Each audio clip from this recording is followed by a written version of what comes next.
That one was spicy. So the Warriors have to play 48 minutes. So I see this going 7. I have it. I have the Nuggets in 7. Ant-Man, Batman, Watchmen, Lakers in 5. It's money time now.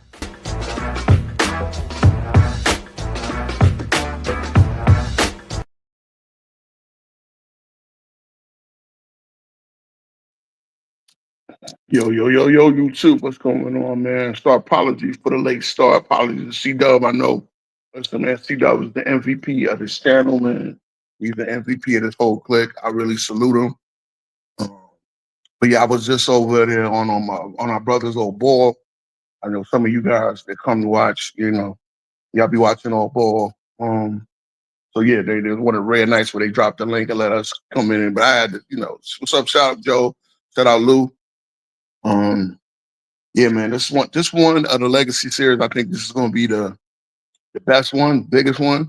We're going to talk about the 80s and 90s. All right, so if y'all saw the thumbnail, y'all probably saw some 90s players, mostly 90s players, but it's also will get like Magic isn't in there. He only played the 1 year in the 90s, but the Magic, the 80s guys that ended their career in the 80s, and we're going to talk about legacy. And we're going to talk about, because you see the title, I said, man, but he had Pippen. And in my opinion, that's the worst. This is where basketball talk all went to hell. Because I think, yeah, no doubt. It's the worst, no doubt, Lou, the worst phrase in NBA history. It's really what got us all at a loss right now.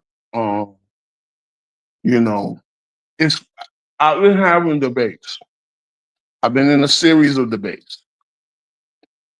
And we're at the point where, as I said on this channel many, many times, I've had multiple streams alluding to this, man. I wish JB was here because he'd be backing me up, man. But this was a JB work night. You know what I'm saying? Hopefully soon, if all things go well, we'll be able to have him on here every night, my partner. Shout out for Barbados. Look, yeah, my man GoCast, my man CW is in Barbados, still producing the show, still watching, still checking in. So I appreciate it, man. Look, we trying to get this channel up. Listen, we're humble right now. We're just trying to grow. Shout out to my man Carcino. That I want to talk about a little bit about that too, because the Gil situation is just getting crazy. Gilbert Arenas is a certified lunatic, bro. Something that man is just different.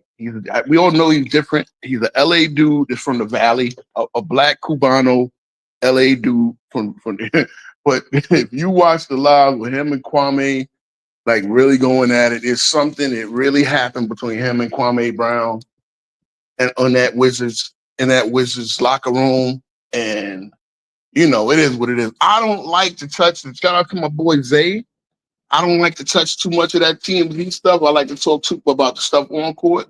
But Zay out there on the West Coast, he's on it, man. So if you ain't, I know a lot of you guys found me from 93 Zay, doing the lives with him. Tune into his channel, man, because I had to show him that scene. I mean, bro, Gil, put it this way. If you saw Carcino's live today, Gil was literally texting a dude in the live. And then at the end, he's like, "You live?" When Carcino literally told him, "I'm going live. Pull up so you can speak your own truth." It's wild, bro. It's wild. But that dude does not know how to shut up. He's self-incriminating like a mug. So, that being what it is. But, some Knick business, maybe I'll get into a little bit later. But, yeah, I definitely want to get into this legacy series. And we're going to get into the but he had Scottie Pippen part. Because I want to talk about all the 90s players, man. I think, the crazy part is, right, Michael Jordan, and not solely Michael Jordan, but Michael Jordan, he heard a lot of brothers chance at rings. Right? Utah had their shot. The Knicks had their shot. Phoenix with Barkley had their shot. Philly had decent teams around Barkley. But they were always two players away. Hershey Hawkins and who else? If Hershey Hawkins, and no disrespect to Hershey Hawkins, he was a hell of a scorer at Bradley. Again, that's the other thing. We all know whose fan base loves to crap on the 90s. Again, the Sonics with eventually Peyton gets his ring technically with Miami. But when it comes to the Malone, the guys that started from 83, 82, 83, 80, like Dominique in 82. It was like maybe they could have got to a finals if Jordan didn't exist. Right? But I don't, again, Scottie Pippen deserves a lot of the praise he gets. Because for Scottie Pippen to have become Scottie Pippen, Scottie Pippen works hard. There's no doubt about that. And I think that these fan bases now, they both hurt and they overshoot what Scottie Pippen was. They hurt his legacy, and then they also help, but then they really kind of use him as a punchline. And he's not a punchline. To say he was a sidekick, role player, I've heard all of this stuff. Scottie Pippen was just a great NBA player. He was a player good enough, and at his very peak, that you could make a playoff team around. But the idea that he was a number one of a championship team, well, again, he got to some good Portland teams. He wasn't at 33 years old. Unfortunately, he wasn't exactly the same guy. The back surgery, at 32, he played with Houston. Again, thinking, the year after Jordan retired, the lockout season, 99, they got knocked out in the first round.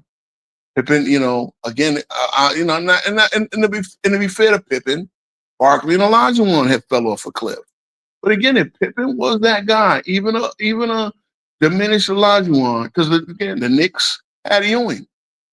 Ewing was diminished as well. But they put some new, they put Sprewell, they put Houston, you had LJ. They made it to the finals. They made it to the conference finals.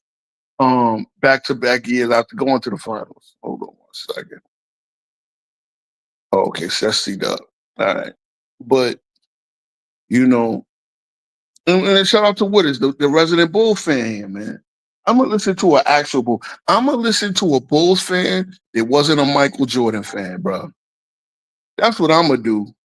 I'm going to listen to when it comes down to this, I'm going to listen to a Bulls fan who wasn't just a Michael Jordan stan, boy. You understand what I'm saying? Because that's what a lot of Bulls fans was. And shout out to you, Woodage, because you give me a lot on Bulls history. Yeah, we forgot about.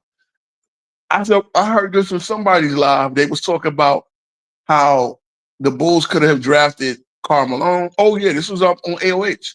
And one of the callers said, I didn't even know this, Woodage. Krause was a baseball minor league GM.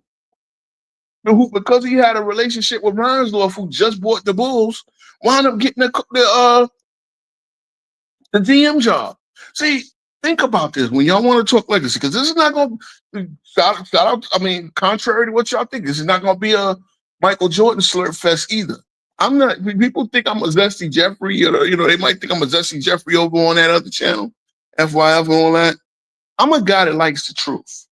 I resisted giving Jordan the GOAT status. I resisted it. Once he got that 6th ring, I felt he earned it, especially when you looked at the Last Dance, especially when you looked at how the Bulls got through that season. The way the Bulls got through that season, with Pippen being out half the year, Jordan just physically wearing down, Rodman and with his issues, Jackson, again, it took a lot for the Bulls to win the championship, and we just trivialize it but he had Scottie Pippen. See, nowadays, because the GOAT had what they felt is another great player, we now go back and look at it. And that's the thing, because now, one thing you never heard back in the 80s, but a Kareem had Magic. Oh, but Magic had Kareem. No, you know what? Magic was a shot of again, shout out to Travis, He Perfect, and you guys over there on on damn it, Dart's channel. Sorry, Lights Out Sports. But when I go over there and judge, and if you're gonna sit there, this is where casual. I remember I judged it for casual, and I was rooting for Travis. I've had my run-ins with Travis, but Travis came out there when having a debate of who had more help between Magic and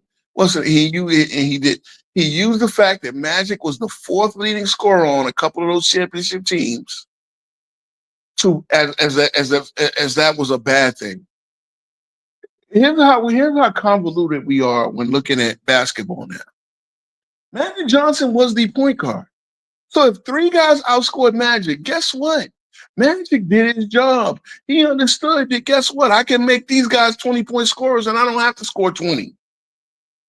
I mean, I'm sure there was a team or two where Isaiah wasn't the leader. Maybe it wasn't.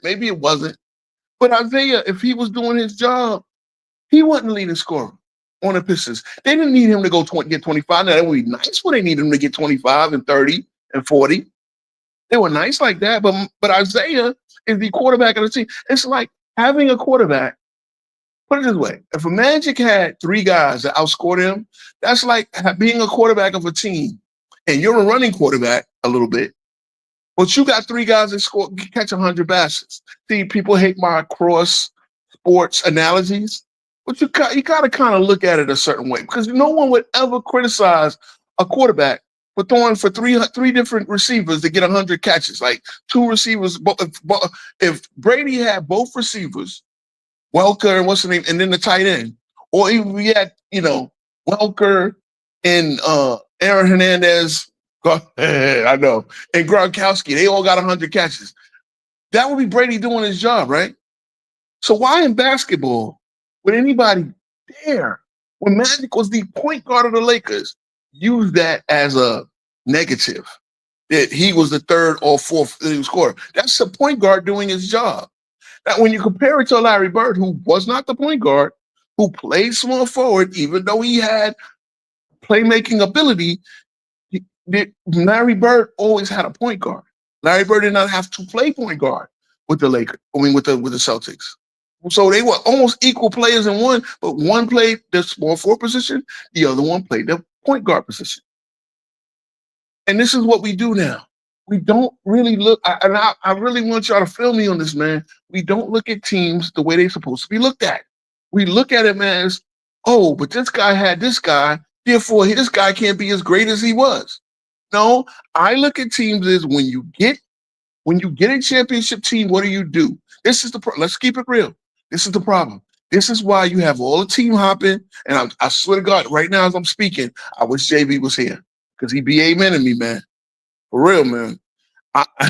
Real talk, man. Anybody out there in these streets, man, I'm looking for a Tuesday guy to bounce things off of, man. I know, until we get a real panel going. I know we're a small channel, but I'm looking for a Tuesday partner right now because, this is something like I'm speaking, I'm riffing on my own, but I don't want to be the one talking. I need somebody to tell me I'm not bugging because we now look at teams and we start playing the scarcity role, like a team, like Allen Iverson should have a ring. If he had a great center, a great scoring center. I know he had Mutombo for a minute, but Mutombo at that point was already in his mid-30s. And Mutombo was never a scoring center in the first place. If Larry Hughes would have hit harder early on, man, if he would have became the player he should have became. I know he battled a lot of injuries and stuff, but I don't know, small forward, a powerful. If he had a Derek Coleman in his prime, I know Derek Coleman wound up on the Sixers at one point, but Coleman was not in his prime. You're talking a different scenario, man. But yet, we can sit there and look at the fact that Jordan had Pippen and think that somehow that's a negative. Like, come on, man. If you come to this channel, I really wish these guys that I be arguing all day with in Go James Kingdom, the Facebook group. Because it's so funny. They sit there and they say there's 30,000 members in the Go James Kingdom Facebook group. But when you go to the Go James Kingdom podcast, they're smart enough to not use that 1 and 9 without Pippen nonsense. The one boy, I wish you was here last Tuesday. I wish you pulled up this week. You know, I don't know, maybe I should have put more promo into this, but it seems kind of dead in here. You know what I mean? I wish you would, because you another one. You use that on the sneak tip. You use that talking point on the sneak tip. The 1-9 without Pippen. Now, technically, Jordan was 2-9 without Pippen, because again, they want a random game. They want a random game against the Sixers without Scottie Pippen. Yeah, you know, one boy is a clown, but he was over. Now, I'll give him props finally for pulling over, and we had a reasonable discussion, man. We had a reasonable discussion. It didn't get crazy. It didn't get personal.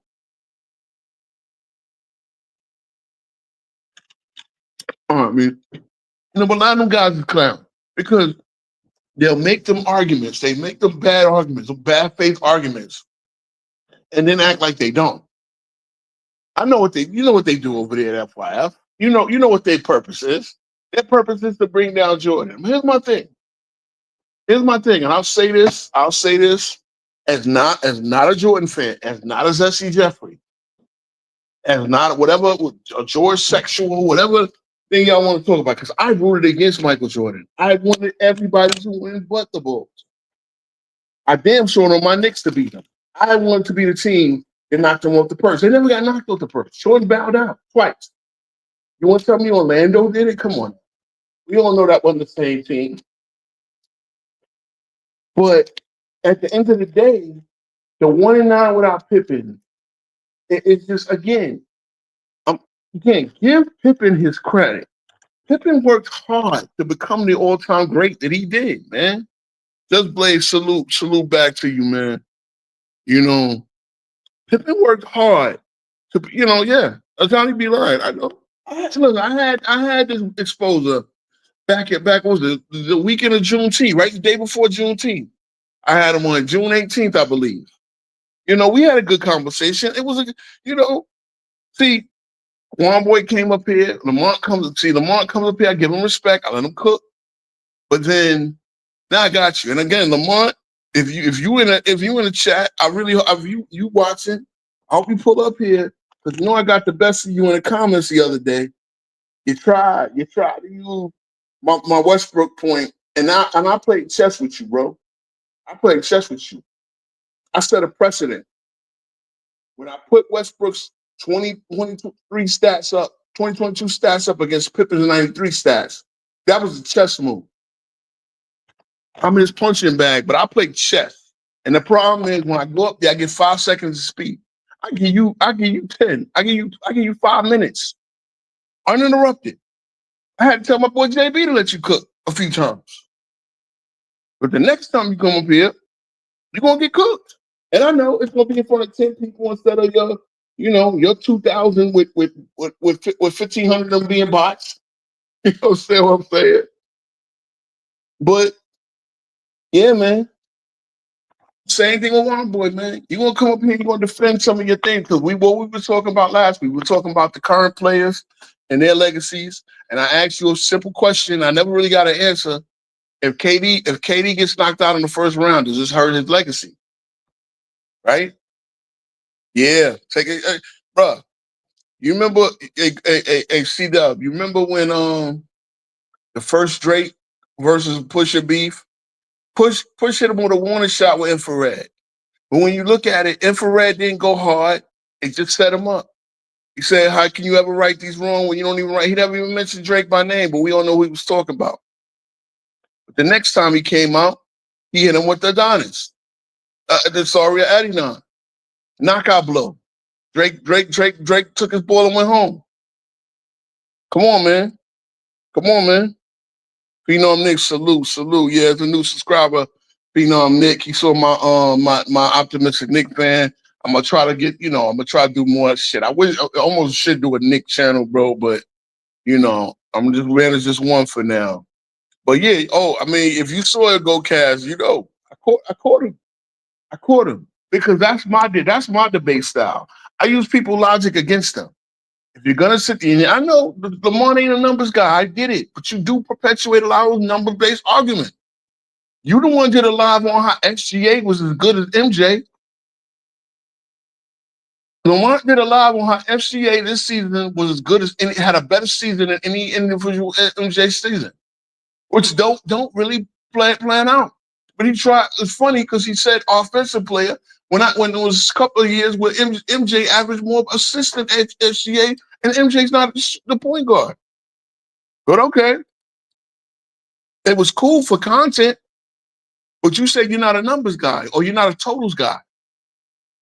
You make points off of numbers, I can bury you because the game of basketball is not just about numbers. If the game of basketball is about numbers, Scottie Pippen is in the all-time great, averaging 16-5 and 5, 16-6 and 6, or whatever, 16-6 and 5 for his career.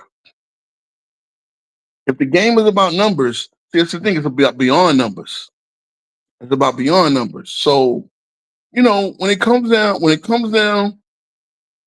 Oh yeah, Robin took the gloves off today. Oh yeah, that's what you was talking about. Oh yeah, Robin went ham. Robin went ham. I'll be amping it up because here's the thing, right? Here's the thing with Robin. Robin said, Sports Fitness Ranch for y'all that don't know. He said that Johnny started watching basketball in 2010. Then Johnny went and did a whole live stream off that one show, that one talking point that Robin had on Ajani. So then every time I see Ajani, he hears me say, "Oh, yeah, those that started watching basketball in 2010." He always laughs because he know what I'm referring to. But by the same token, real talk, and I respect Ajani a little bit. I respect his knowledge a little bit. I think he's crazy. I think it's I think all them dudes is shock jocks, to be honest. And they're trying to come up with this LeBron GOAT lane where all they do is down talk LeBron. Down talk Jordan, glaze LeBron, and they draw an audience that way. Cool. It's low hanging fruit in my opinion. But do y'all? I ain't mad at y'all hustle. But people gonna call you out, especially when you take it to a certain level. If you say you want to debate. You say you want to debate 1 versus 20, but y'all don't really stand on nothing. Y'all mute people who come over there to cook y'all. I'll let people come up. Think you cooking me. Trust me, bro. My knowledge is too extensive on this game. I'm not acting like I'm just a basketball savant, but my knowledge is too expensive on this game. It really is. I need to go to Iron Man. Right, you want to have a debate? Because there's a couple of things I want to debate about, but it is what it is. We had a nice debate on this channel last week, Hawk versus Nas. I think both brothers really represented. I had to give it to Nas because I thought Nas came. Hawk, because Hawk came. He came with a complex argument. He didn't just go straight to the numbers because the game is not all about numbers. When you use numbers about two players who play two different positions, you're already on a slippery slope because that can be broken down. One of these things about the 3-point shooting, right, of Jordan. I got something to prove that Jordan was not a bad 3-point shooter. He was never a good 3-point shooter, but he damn sure wasn't a bad 3-point shooter. Never was.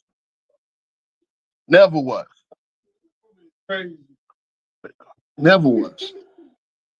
So, yeah, hold on a second, bro. You know what I mean? But yeah, Jordan was never a bad 3-point shooter. If you understood the game, you understand why. Yeah, I got you. You understand why Jordan's 3-point field goal percentage were low. It wasn't because he was lining up to brick it. It's because he was taking 60-footers at the end of what now would be most of his 3-point shots. There's something like Curry has taken 108 career heaves. Steph Curry has taken 108 career heaves. If you understand what a heave is, that's throwing the ball up from half court or further at the end of quarters. That's what a heave is. Of his 108 career heaves, he's made 2 of them. So here's my thing: Curry has taken and made so many threes that's not a significant. If you do the math, that's not a significant change to his 3-point percentage, and he has no problem taking it. But I could imagine they didn't count these back then, but I could imagine that Jordan. I could imagine that Jordan took a lot of those heat, the same amount that Curry took.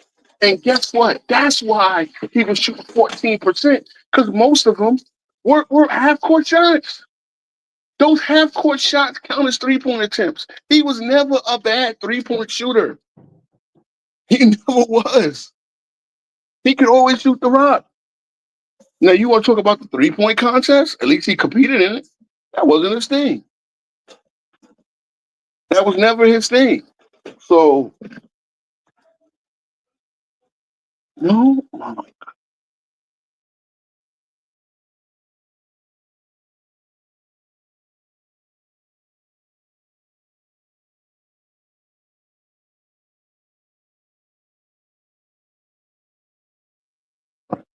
That was really never. I was really never. That was so. So at the end of the day, when Jordan became a 3-point shooter, guess what? He's shooting 38% above league average. He's taking above league average at that point. So I mean, then they say, oh, they lowered it. They put the 3-point line in. Okay, yeah, they did. So more people took 3-pointers. Okay, take those seasons out. He's still an above average 3-point shooter. But and you got one to say Pippen is better than Jordan. I mean, listen, I'm gonna get to the point where I want people to explain that. Vampire, please explain that. How was he better than Jordan? And what? And what part of the game? What could he do that Jordan couldn't? And I could tell you about 10 things Jordan could do that he couldn't. I could tell you about 10 things. I mean, again, that's like, look, if you feel that way, here's one thing. Then why didn't Pippen lead the Rockets out of the first round the next year? See, it's crazy. Y'all always say that the Bulls won 55 games, and that is one of the most. Again, y'all still don't understand. Y'all don't. If the Bulls won 55 games because they still had Phil Jackson, they still were a good team. But y'all forget the Bulls won 57 games. They were the 2 seed. They won 67 games in '92. That's a higher level than what they were in '93. They were a team that was then going through the battles and all that. And they won 55 games, but they did not three-peat. They didn't get to the conference finals. They got to the second round. And I don't want to hear about the Hugh Howards. I don't want to hear about the Hugh Howards because again, they could have won games. They could have won game 7. They didn't.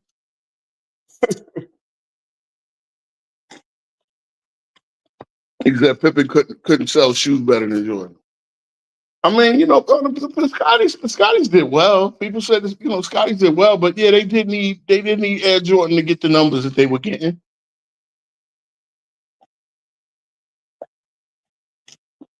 The Barclays did well as well. You know what I'm saying? So, but yeah, man. I mean, Malone gets looked down at. We start acting like. I mean, shout out to Spreewell. As I always say, when I pull up places, shout out to Ron Strickland, one of the best point guards I've ever seen. Ron Strickland, the whole 90s couldn't make an All-Star team.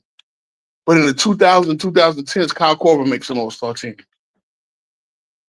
Think about that. Ron Strickland. Now, all you guys that saw Ron Strickland play, y'all know how good Ron Strickland was.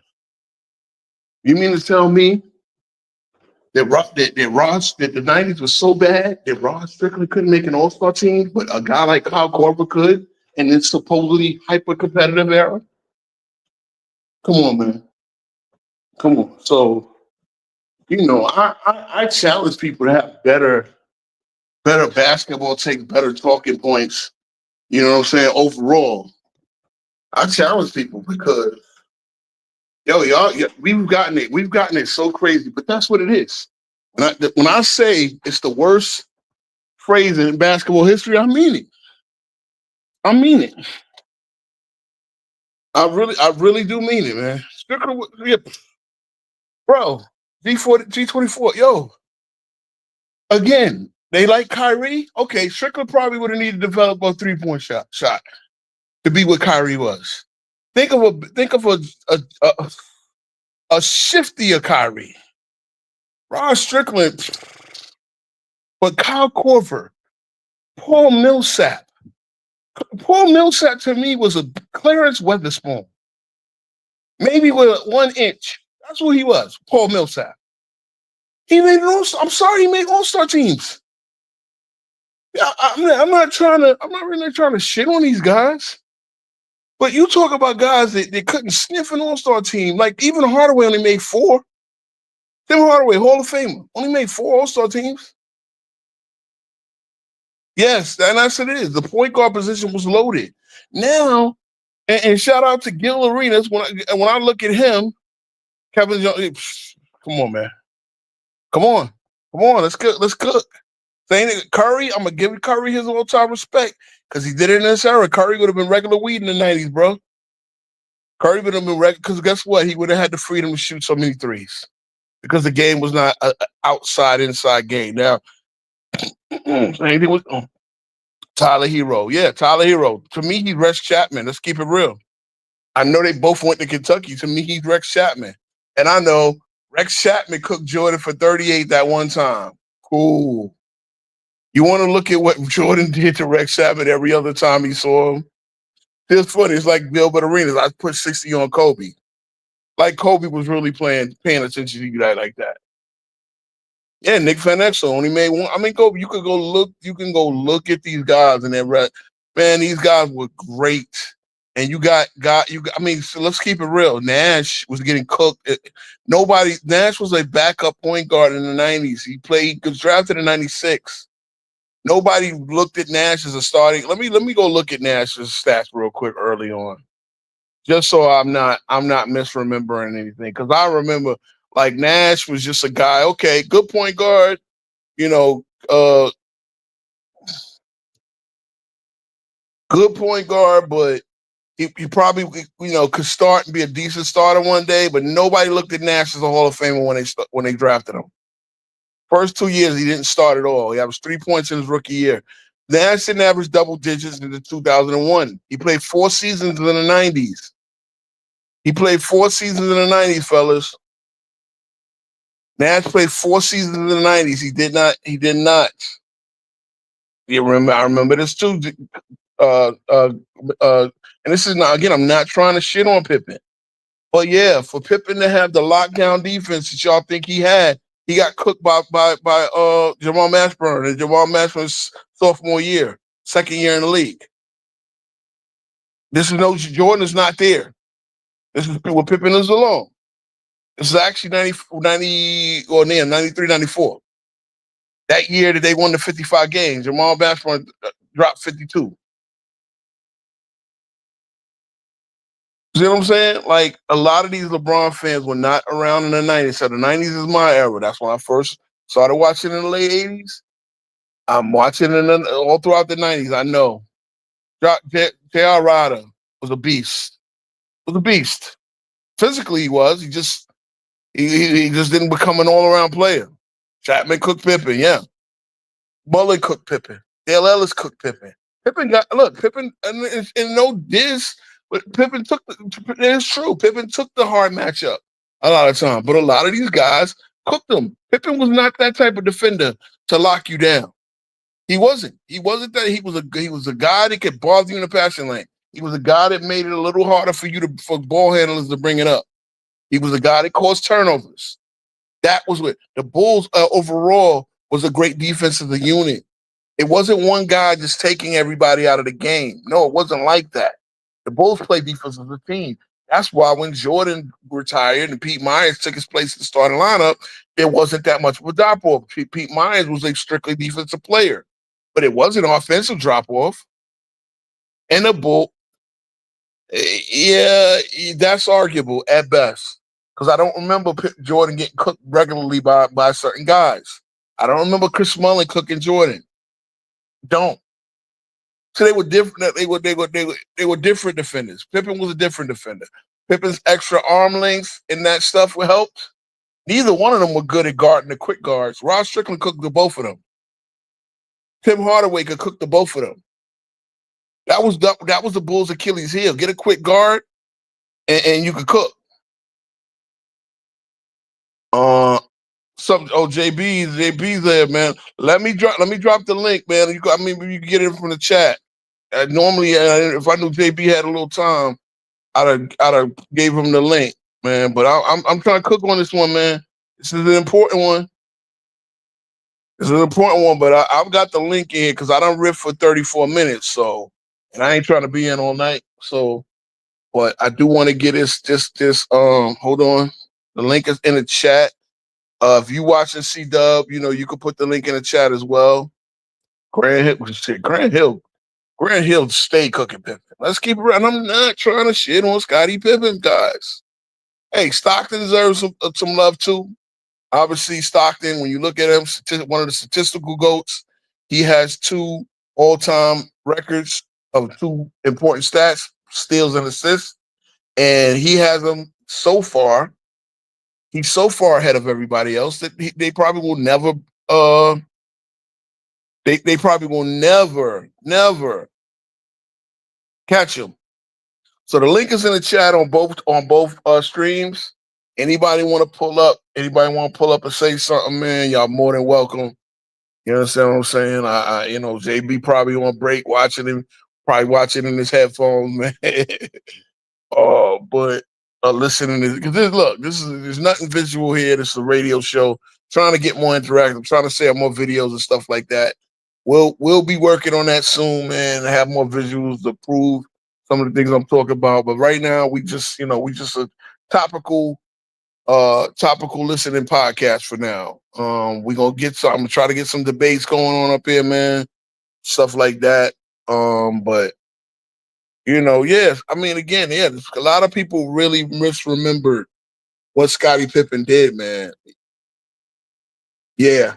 Shout out to G24, man. See, these are guys, these are old heads like me, man. They know what they was talking about. I remember what Larry Johnson said, Scotty, your best move is passing the ball to Mike. He said it to Pippen's face. This is Larry Johnson. I want y'all to understand, man. A lot of guys used to look at Pippen like, oh, you lucky you get to run with Mike. Because other than that, we wouldn't know your name. Larry Johnson thought he was better than Pippen. Charles Barkley knew he was better than Pippen, especially his feet. That's why he said, hey, look, I'm at this in 99. Charles Barkley felt he was at the stealing money. He was 36 years old. He felt that he was just playing it out to get that big money. Because as we know, 96 is when the big contract started going. So Barkley signed it was a max, whatever it was. He signed his big ass contract to play out the string. And he said, okay, I'm not gonna be a franchise player no more. I'm not a franchise player. Hey, Scotty, you 3-4 years younger than me and Hakeem. Hey, carry us. You said you could carry the Bulls, carry us. And he didn't. I hate to say it, guys. Scotty was not that dude. I want some of you FYF cats. I wish y'all were over here, man. I should have did a better job of promo. But I wish some of you cats was watching. See, I killed Lamont in them comments. That's why he But I wish some of you Goat James Kingdom FYF dudes was over here. Because we're gonna talk about the 90s. Let's talk about it. I remember Bruce Blitz showing me the film way back in 2019. He's a Bulls fan. Bruce Blitz, he killed Scottie Pippen. Because Scottie was a whiner. Keep it real. Scottie whined a lot. There's a reason why. And Jordan never, ever, ever threw him under the bus for it. Never. Yeah, these guys are Pippen lovers. Because that's the thing. Again, to the theme of the show, the better Scottie Pippen gets to be, the worse Michael Jordan gets to be. Here's the bottom line, man. You have 2 great players, you win with them. Again, if LeBron gets a Luka, you don't get knocked out in the first round. You think Jordan would have ever got knocked out in the first round with a second scorer, the caliber of Luka Doncic? Even at 40, Jordan would have known to let Luka run the show. You know, I know that Jordan could have played number 2. He didn't win as much. No, yeah, he did. He won way more than MJ. Trust me, Vampire. I don't know how old you are, but trust me, he did. Some of us saw that era. Some of us saw the Bulls grow from a team they couldn't get past the Pistons until the championship team that they were. But Scotty wanted a lot. Scotty wanted a lot. Yeah, bro. Look, bro. I pick one thing about me. I pick from a lot of things that I saw. I can learn from anybody. I learned from the Clayton Crowley series, making the case of. Shout out to Bruce Blitz. Look at this. Look at this. People see what I see. I wish he was still making content like that. Okay. MJ used to work the refs. Cry to the refs? Bro, LeBron was on his knees to the refs. LeBron whines to the refs. MJ worked the refs like everybody else. Patrick, Pat Rod, all the coaches and all the stars used to work the refs. That was part of the game. But crying to the refs, that's a different story. Scotty used to cry about everything. Scotty used to cry about the physical play. Scotty used to cry about being, again, we all know he threw a temper tantrum in '94. That's why he has this big, all of a sudden, beef with Jordan. They got Jordan to induct him into the Hall of Fame. All of a sudden, don't like Jordan. Now Jordan was the worst teammate in the world. Come on, man. This is what's so crazy, bro. Y'all so spicy out here. And again, this is why I'm Mr. 10 Toes Down. This is why I'm Mr. 10 Toes Down. Because y'all will say something 1 minute, 1 year, and then 3 years later have a whole, like Gilbert Arenas, like fucking Nick Wright, like Shannon Sharp, all y'all cats that be online. Again, for y'all said there were people that had Kobe in their top 3 a couple of years ago. Even though you had LeBron number 2, you had Kobe 3. You put him over Hakeem you put him over Kareem and Magic. You put him over, but now all of a sudden he's in top 11. The same people that said he was number 3, or even said he was number 2 before LeBron won that extra ring, are now saying he's not top 10. That's why I don't take none of these cats in the media seriously, bro. I don't take none of these cats in the media seriously. I don't say, like, look, at the end of the day, Scottie Pippen averaged 16 points a game. Points ain't everything, but, Scottie never led the league in anything. I mean, come on now. Come on. Go look at Chris Mullin's stats. Okay, I know Chris Mullin wasn't just garbage on defender.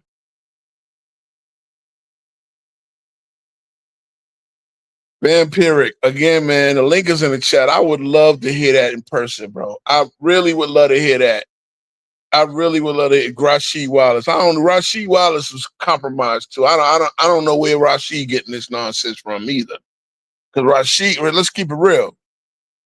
And Rasheed was there the first round against against the I think that was his first playoff series, to be honest. And Michael Jordan destroyed the Wizards. I thought the Wizards had a chance of pushing the Bulls that year in '97. Come on, man. Maybe you caught the tail end of Jordan. That's the next thing with Duncan, who was famously quoting. I'm like, bro, you didn't see Duncan. You didn't see Jordan at his physical peak in '93. You wouldn't have said that about '93 Jordan, '92 Jordan, '91 Jordan. I know that much. Like, I'll say this, Vampiric. I'll say this. The biggest con job they pulled was Jordan and Phil Jackson making Pippen believe he was as good as Jordan. Because he wasn't, but they made him believe that.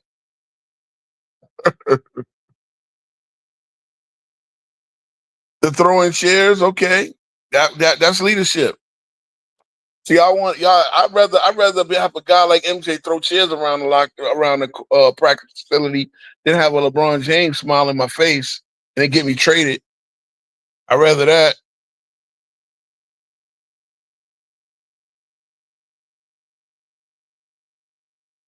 See what I'm saying? Like, I mean, again, and he caught the tail end of Jordan, C-Dub. He caught the tail end of Jordan. He didn't catch Jordan at his prime physical peak. But if he'd have had to see Jordan in a 7-game playoff series, Duncan would have never said anything. He would have never even uttered anything like that, man. Pippen was the team player. MJ was the chat chaser. Okay, I mean that's your take. Pippen was such a team player that when a shot wasn't drawn up for him, he sat on the bench. And that's what's so bad, bro. Yeah, Oakley used to give Pippen shit, bro. You know, they used to haze him as rookie. Oakley was a second-year player. Hazing Pippen, Oakley was a third-year player. Hazing Pippen, the rookie. You know what I'm saying? Like, but again, look, the Bulls. I've tried to give Ewing his props, man. Ewing again for my Knicks. I had to tell my brother Low Ball TV about 12th man's. John Stark being a 12th man on the roster, who they about to cut, but then Pat Riley threw him in and he started playing well. Ewing never had that second guy. Stockton had Malone. They always, they got, the Jazz, every year they win the playoffs, but 8 years they didn't get out of the first round. Again, it was hyper competitive out there in the West. The Jazz were always a very good team, probably missing that third consistent scorer, that second scorer behind Malone, while Stockton was setting everybody up. I mean, they had Jeff Malone, guys like that on the check, but they probably needed I don't even know, like a Danny. If they had a Danny Manning type, like a small forward next to Malone, or a better shooting guard, if they'd had a Clyde Drexler, they probably won a ring at some point. But a lot of guys, again, it was really hard to win rings with Michael Jordan there, man. It was hard to win rings in the 80s. And we can get into the 80s too, man. Isaiah's career was done by 94, but he was mostly an 80s player. Now, this one I could get with. The Knicks I always felt the Knicks had a better team than the Bulls. And I did feel that MJ had the refs in his pocket. I do. I felt that way. But again, at the end of the day, I cannot just, a lot of times the Knicks just did not, obviously just Charles Smith, doing themselves in 97, the fight with Indiana. I mean, not Indiana, Miami. So they didn't even get to the Bulls. 98, not 98. Pretty much the Knicks' best chance was 97, 97, 95. Knicks got beat by Indiana, unfortunately, 95. And the Bulls got knocked out as well. 94, obviously, we beat them, but there was no Jordan there. 93, and that was it. 93, 96, 97. I really wanted Jordan to come back. I really wanted the team to come back in 99 because I felt maybe the Knicks would have beat them.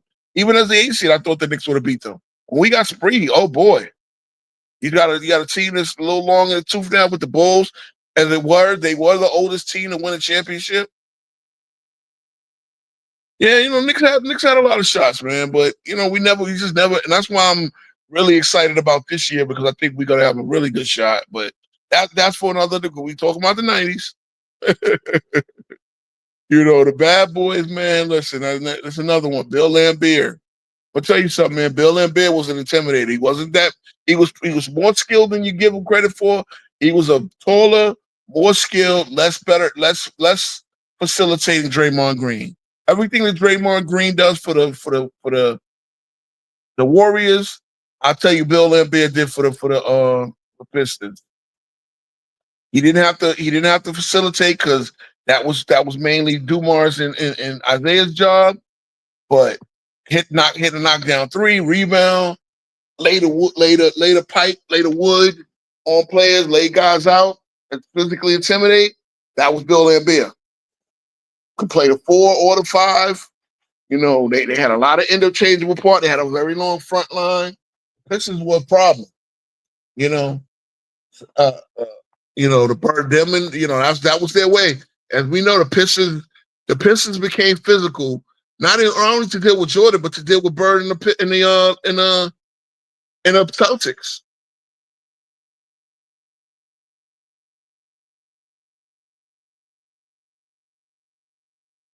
Okay, so you making a point for Jordan, because they did hate the bad boys. They don't want to see the league game recover, but that was how that was their equalizer against the Celtics before it was against the Bulls.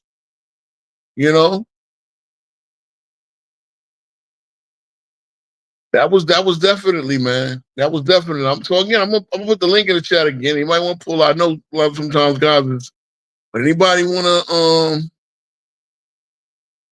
come holler. Yeah, the Knicks should have beat the Rockets. I will agree. The Knicks should have beat the Rockets. I will give it to the fact that Olajuwon outplayed him. Olajuwon was outplaying everybody at that point. But Olajuwon did outplay him. He wasn't represented. He was good on the boards, good on the boards. He blocked a lot of shots, but the Knicks needed Ewing to be a little bit better offensively. We needed him to shoot over 40%. He didn't. But that's just, I mean, you got Hakeem Olajuwon on you. It's not, you're not gonna get too many easy buckets. You know what I'm saying? So, look, guys like Fat Lever were great, were very good play. I mean, because guys like Sidney Moncrief had a short career through the injuries, knee problems. Bernard King, another one, man. I really wish this generation watched how good these guys were, man. I really do. Orlando Blackman, great player. You look at guys I thought were better than Reggie Miller. I thought Orlando Blackman was a better player than Reggie Miller. Mark Aguirre, another great player, great scorer. The 80s had so many great scorers, bro. The 80s had so many great scorers. Yeah, the 80s had great scorers. The Kiki Vanderway's, the Alice Englishes, Purvis Short averaged 25 points a game. I mean, it was. I think these names are not sexy. But when you go and look at the skill level of the average player, it was night and day. It was night and day. You know what I'm saying? Shout out to Eugene Isaac who just subscribed, man. Like, comment. I really, what would really help the channel, man? If y'all, after the live finish, and I know I go long, but some comments I come to learn that this is what helps YouTube channels grow, having comments.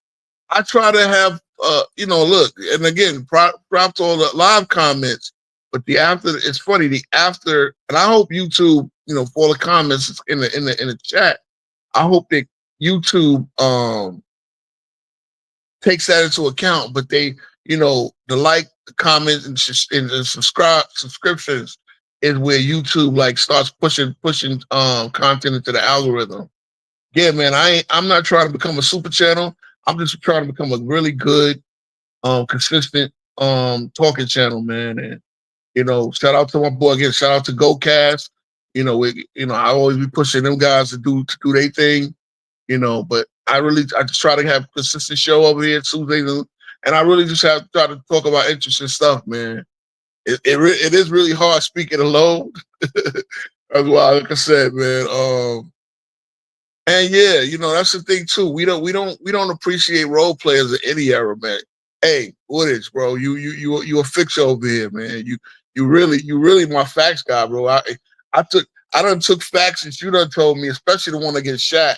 Being Shaq, I actually gave him his due from the last show. Shaq was a 2000, Shaq is a 2000s guy. Hey, Say, what's good, man? What's good? Again, we talk about 90s players over here, and we talk about how, the Pippen thing got them. Hey, yep, I need you to get your cuz to subscribe. I mean to subscribe to my channel, man, because he need to come over here, bro. LeCuz, this is the night where me and LeCuz could have had a really good conversation. But yeah, man, we got a level set guy. I done had 3 shows where I try to level set Scottie Pippen. Oh man, Robert Horry, bro. Oh, come on. Let me tell you something. Again, Robert Horry was a good shot maker. But if Robert Horry hit them shots on any teams other than the teams he hit, nobody would have cared. Let's keep it. I'm sorry. I remember Robert Horry when he was drafted in 92. Robert Horry was not drafted to be a 8-point a game, 7-point a game guy for his career. Robert Horry was drafted to the Houston Rockets really to be their power forward next to Hakeem of the future. They didn't draft. I know they had all the stuff, and that's the crazy part. Once they traded over Store for Clyde Drexler, that was Horry's chance to step up into the starting role, and he ain't do shit. That's why he winds up with the Spurs and eventually the Lakers. Let's keep it real. Or the Lakers and then the Spurs. I forget the order. I know he wins two, and he won two. I think he was with the three-peat. So he was with the three-peat Lakers. They drafted him to be the power forward of the future. They didn't draft him to be goddamn a glorified Steve Novak. So I don't want to hear about this Robert Horry in the Hall of Fame. I know what's the name? Rex said he should be in the Hall of Fame. Shout out to Rex, who's again, I think he's obviously a great basketball mind, but Rex from the Darts boy is to be on Lights Out. But Robert Horry ain't no goddamn Hall of Famer. Let's keep it real. Did he average 19 and 17 and 12? I'm gonna look at that up. Okay, Woodage. Look, see, this Woodage is always with the clutch numbers. Now that you're right. If he did that, then I'm gonna give him props. I'm gonna look that up because yeah, he did get a chance to start once they traded over to Portland. And I'm not saying I don't believe you, but yeah, I mean, but that's my thing then. And why didn't Robert Horry become that type of player afterwards? Robert Horry's career high. He averaged 95, 96. They gave him, like, he started 71 games. He actually started every game with Houston. He was the Houston small forward, to be honest. Yeah, he was Houston small forward. In 95, he became their power forward. I guess they moved him back to small forward. But, yeah, I mean, end of the day, like, to me, he was a bust because he was a lottery pick. He was one of the guys drafted before he was the 11th pick of the draft. I'm expecting him to average double once. But since he didn't in that position, I'm not putting him in the Hall of Fame. Get out of here. I'm just not. That's me. Again, he was one of those original stretch fours. As I'm looking, the 95, 96, I know it's with the short line. But he made a lot of big shots. Again, this guy's a career 34% three-point shooter. He's not a hard. But he made big shots. And he wound up on the right team to make those big shots. By 96, they traded him to Phoenix and then to the Lakers. Oh, yeah, I remember. He was part of that Sam Cassell trade. It took Sam Cassell to Phoenix or whatever. I believe. And the next thing you know, he's with the Lakers. Hold on. But yeah, Horry is not a Hall of Famer. I'm sorry. He was drafted in a better spot than to be. But I'm also going to look up that 95 finals. So that, if he did that, that was definitely, he did that. He does that against Horace Grant. That's a hell of a series. But like I said, man, you see, you learn things. Yes, he did. He averaged 18 and 10. Said he blocked 2 shots a game in the finals. Again, they dusted off the bro. My God, Hakeem. See, this is what for those that say Hakeem, and mind you, Mario Ellie, Sam Cassell, Kenny Smith is the backup at this point. Kenny Smith wound up backing up Cassell at this point. But yeah, Robert Horry played his ass off in that final. So, yeah, I'll give him that, but that's not good enough for the Hall of Fame. I'm sorry. He averaged 17 and 10 with 3 blocks. Yeah. Really good numbers. Really good numbers, but yeah. I mean, he was good. He was very good, but he was lucky. Not lucky because he had a knack for knocking down them big threes. Again, he's one of the first 6'9", 6'10" guys that could knock down threes like that. You know what I'm saying? But see, this is what I'm saying. Shout out to you guys for coming up with the facts, man. I forgot. I really did not. I do not remember. But Hakeem Olajuwon cooked Shaq. Cooked them. Absolutely cooked them. But guys at FYF would call me Mr. Frank Bukowski. But forget on that same stream, you said you would take Rudy Gobert to guard prime Shaq. Shaq had a representative number 28 and 12, 6 assists. But Hakeem averaged 32 and 11, 2 blocks, 2 steals. Hakeem cooked them.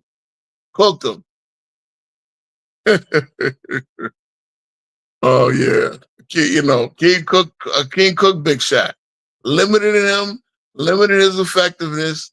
Again, you want the difference? They could go to Hakeem in the fourth quarters. They couldn't go to Shaq in the fourth quarters. Hakeem Olajuwon, game high score in every game of the series. Hakeem Olajuwon, game high rebounder. In the last two, Shaq only out rebounded him once. I assume both of them had 16 in game one. Matter of fact, let me look. Because we all know the see, this is the thing about Hakeem. First of all, Hakeem played all 48 minutes. Did it go to overtime? I'm looking. Did it go to overtime? Yes, it did. So he played 48 out of the 53 minutes. My bad. But again, he only had 6 rebounds. So who had 16 rebounds? It was in that game one, both Shaq and Horace. So they were killing them on the boards. They have 57 boards, they're 41. And then we know famously in that game one, Nick Anderson bricked the 4 free throws at the end. And really was never the same after that. Those are the only 4 free throws that Nick Anderson took that whole game as well. So boy, that 95 finals, boy, that was something else. But yeah, at the end of the day, you got swept, Shaq. You got swept. So, you had Horace Grant still in his prime. You had Dennis Scott, Nick Anderson. You had a squad with you, and you got swept. So when Shaq starts, again, this is go to last week's show. When Shaq starts talking about what he would have won with so and so, he's not telling you the truth. You had Brian Shaw. Brian Shaw wound up being a good NBA head coach. Anthony Bowie. Obviously. But you had Penny. Penny was that dude. Penny was already that guy. And you got swept. Nick Anderson had 22 points in game one. Unfortunately, the 4 free throws in a row, that really fucked him up. He couldn't make a free throw after that. That is one of the most amazing case of a shell shock I've ever seen in the NBA. We going deep. And Nick Anderson was never a great free throw shooter, but for a shooting guard, he shot a decent percentage. 96, he becomes a 69%. That's around what his average was, but then he wound up shooting 40% in 97. It really fucked his head up for the rest of his career. Like guys that are for a shooting guard to be scared of the free throw line, for a shooting guard to be scared of the free throw line, bro, that was like a death sentence to his career. Like he was still always a decent player, good defender, but he never like recovered from missing them free throws, man. These are the things we saw, man. These are the things we saw. Again, you know the guy that got the steal on Jordan. Got the steal on Jordan. Like that, first of all, head-wise, if I got a steal on Jordan, I send the Bulls home, I should be riding high whether I made the free throws or not, man. Free throws, practice them. Oh, I see you came to the stage. So young man, what are you learning today?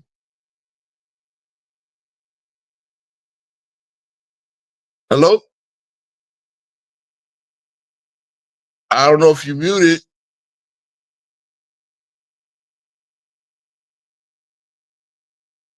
Scotty Warrior, what's up, man? All right. Well, when you join us, let us know. But yeah, man. I mean, who's this coming? Okay, so like I'm gonna add the state. I'm gonna put this one backstage. Are you here? Are we live? I don't know. Something must be wrong with your audio. Now Elijah's trying to get up here. Who's Elijah? Hello. Salute. Hey, what's going on? How you doing? All right. Hey, what do you got? What do you got on tonight's show and subject? What was it again? So we talking about the '90s players and their legacy. We just really going over some '90s era series. We just talking about Robert Horry. We talking about the '95 finals. We were talking about how Scotty, but he had Scotty, but Jordan had Scotty is the worst phrase in NBA history because it's really messed up a lot of basketball conversations since then. We talked about Shaq. We talked about Magic and the '80s guys. We talked about the Bad Boy Pistons. So you had what era of basketball is your favorite? Would you say what era of NBA basketball is your favorite? Yeah, I remember the late '90s. Um, the only time we really got to watch the NBA was like on Sunday Uh huh. after like the All Star break when the NBA on NBC Yeah, yeah. Those are the and the days. Knicks. Yeah, I'm from New York, so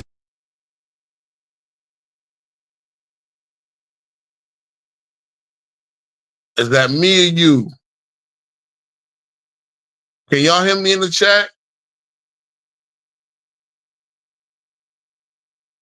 Can y'all hear me in the chat? Because I'm like my guests. Are you here? yeah, yeah, Okay. Last I think I heard was you from New York, and you say you used to watch the Knicks a lot. yeah. I was a kid. I was like 8, 9, 10 years old. But I remember watching the Knicks and on Sundays on NBC. And but that's it. I was a kid. You know, I usually go over to my uncle's house, and then Okay. they might turn on the TV. You might see them on, but you didn't really plan your life around basketball at that time. So I didn't really I remember they used to tape the games, and I remember you go over your cousin's house or something like that, and they would tape the Bulls games, and you would see you thought you were watching a live game, but it was taped, and you would see Pippen had the pull up three. He had the post up with the bank shot. Pippen was really, like a utility guy. He could really do a little bit of everything. Very versatile. Very versatile. And Yeah, that was one of Pippen's great qualities.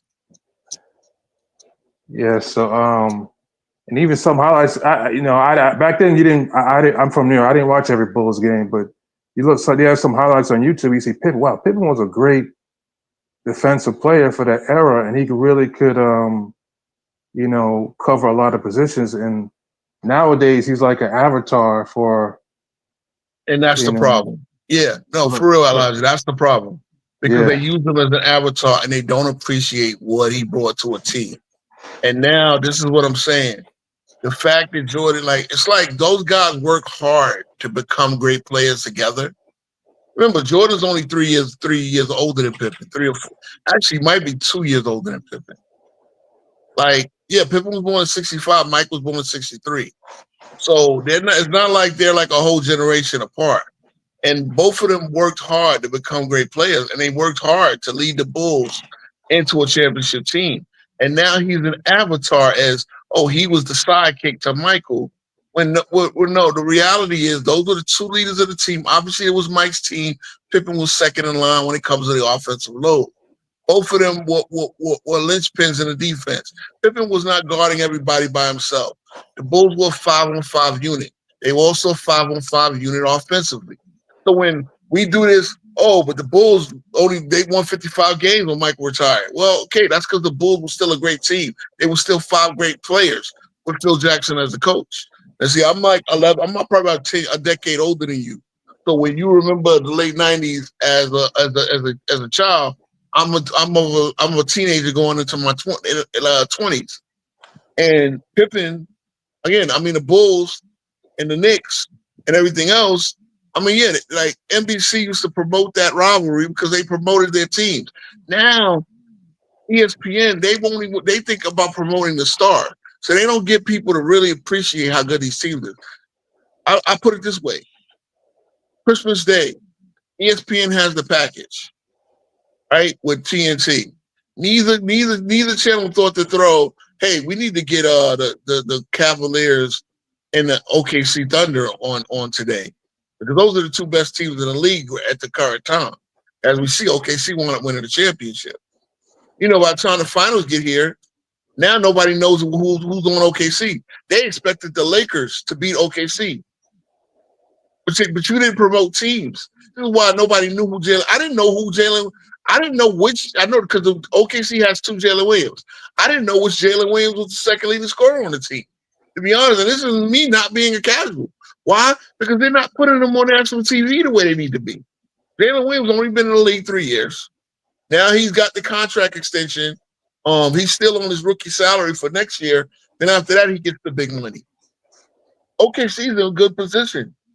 But this is the problem. Because they don't promote teams, they don't tell you who's on these teams. You be thinking these teams are one-man armies. This is the problem. Back in the 90s, back in the 90s, you got a better idea. You knew who the role players were.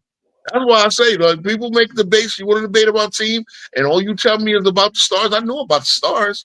You tell me who else contributed around. We already know who. If you do a team versus team debate, you're telling me that the '86 Celtics was just the big 3. You're not telling me about anybody off the bench. Who was their 6th man? Who was the guy that they could count on? Again, guys like Kerr. Curry has a great legacy. But the guys LeBron playing with the role players that play with LeBron get treated like bums. That's amazing. But at the end of the day, what did Kerr do? He won 4 straight championships. He won 3 with the Bulls, and then the next year with San Antonio.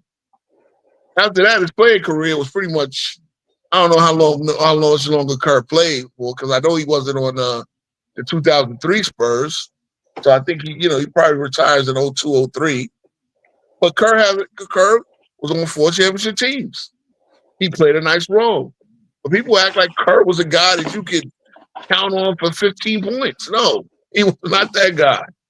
He was a guy that you could count on for a shot or 2. Not much defense. Couldn't play point guard. Same thing with John. I mean, John Paxson was a nice player, but probably the worst starting point guard in the league if you're going to look at that from a position standpoint, because Jordan and Pippen handled his point guard responsibilities in that triangle offense. So, again, like, the Chris Webbers of the world, the big dog Robinsons of the world.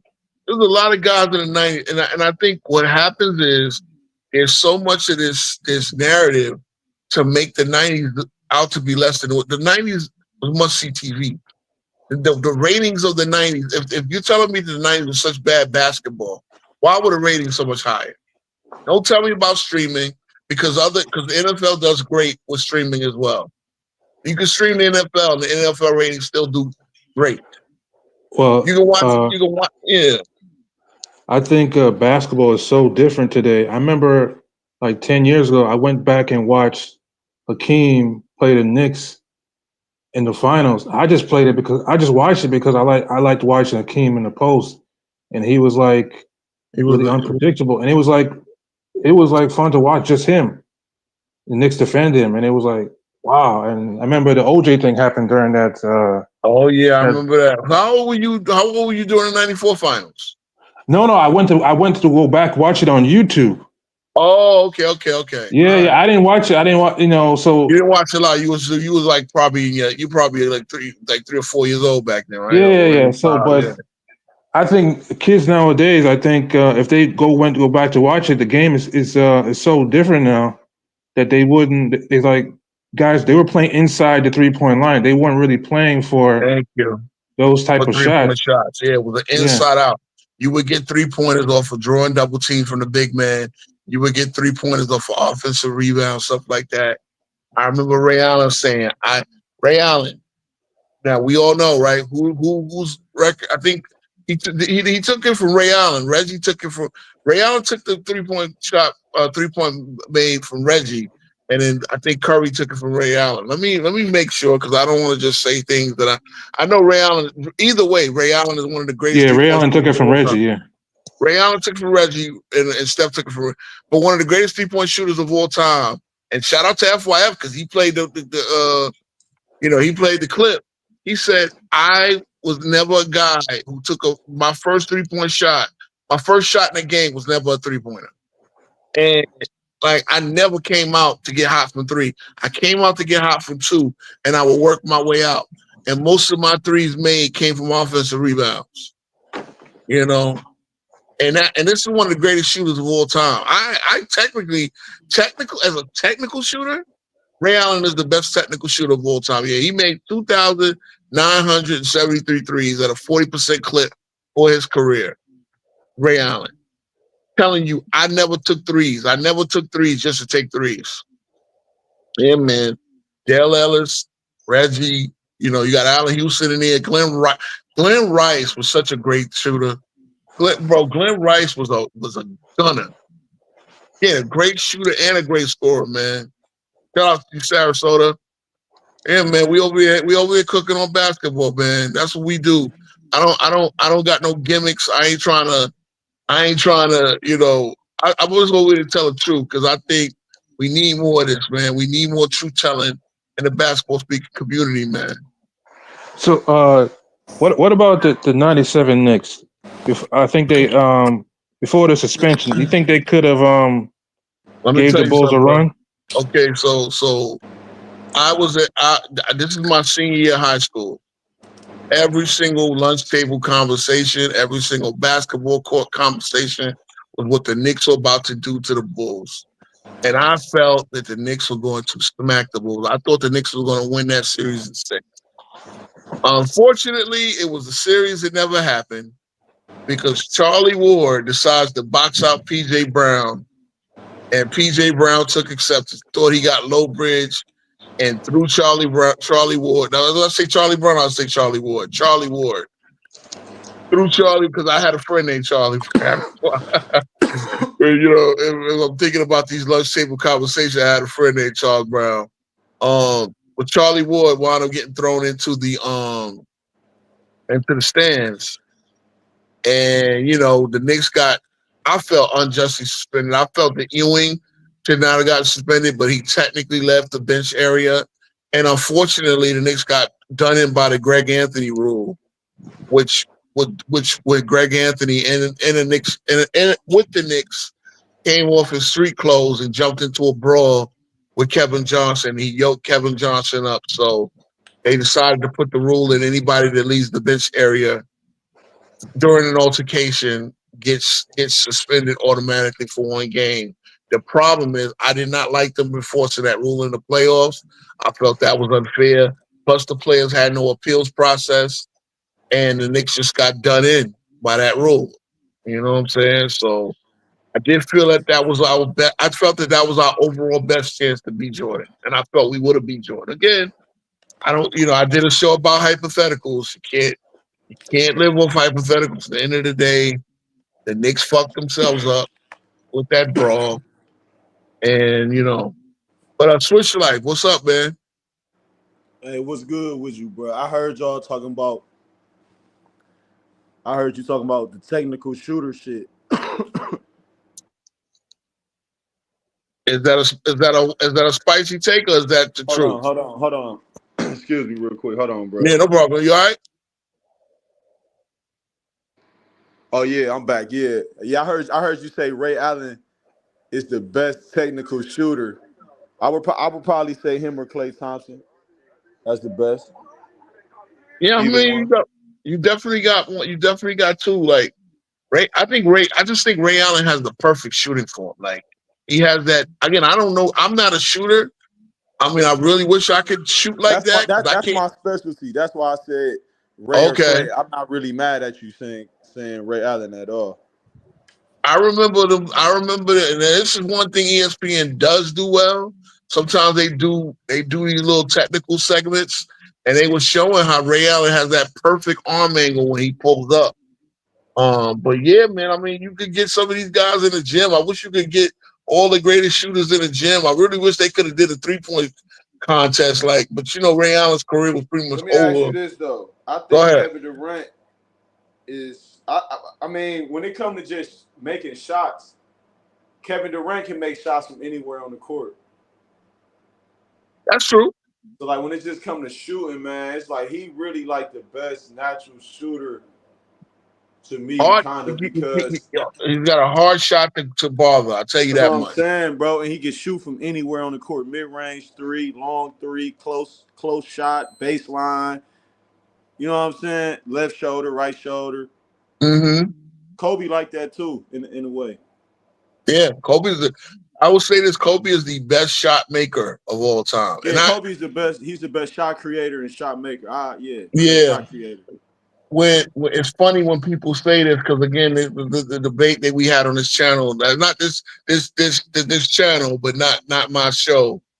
They had it, and it's like you have to. If you're gonna compare Kobe and LeBron, you got to understand they're two totally different players. They're two totally different type of weapons. So if you're gonna compare them using numbers, you're not doing. If you're gonna look at field goal percentage and true shooting percentage, that's not how you compare them to. You got to compare them to by understanding what Kobe brought to the Lakers, the dimensions he added to the Lakers offense, playing in the triangle system and stuff like that. You know what I mean? Kobe, if I'm going to look at it, if I'm going to make my case for Kobe, I'm going to say over Kobe or LeBron. If I thought their skill, if I average out their skill set and I say they're about equal, then I'm going to say, well, who would I rely on with my life on the line? I got one game to win. Do I want Kobe or do I want LeBron? You said whose skill set is equal? Well, I was just saying, if you felt, despite the differences in their game, their value was equal, right? Like Oh, Kobe okay. gonna lead you up to here, and LeBron gonna lead you up to here. One game on the line with your life on the line, would you take Kobe or LeBron? One game.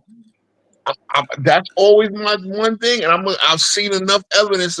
I've seen Kobe come on slow. No, let's not let's not keep it real. But if when I trust this one game, I know I gotta win. The fucking country, is on the line, whatever. I'm taking Larry Bird. Or I'm taking Larry Bird over both of them. Let's keep it real. I'm taking That's my Larry spicy Bird. take. I'm taking Larry Bird over both of them, but I'm Yeah, I'm definitely taking Kobe over LeBron. And that again, there's no knock to LeBron. I've seen LeBron come up big, but I've also seen LeBron come up really small in these elimination games. Right? I know he got a great Game 7 record, but you forget Dwight Howard and them knocked him out in 6.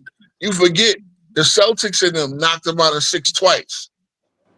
So, I mean, you know what I mean? Well, the Celtics knocked him out in 7 the first time in 2008 as well. I'm just saying. This time I'll take Paul Pierce over LeBron in a big game. But that's, I also did see when LeBron got to the Miami, he had that great Game 6, and then he had another pretty good Game 7. But he had that Game 6 where remember 2012. That's where LeBron won his first championship. He did it. But my thing is, you got LeBron in your top 5? I got him in my top 10. That's a spicy take.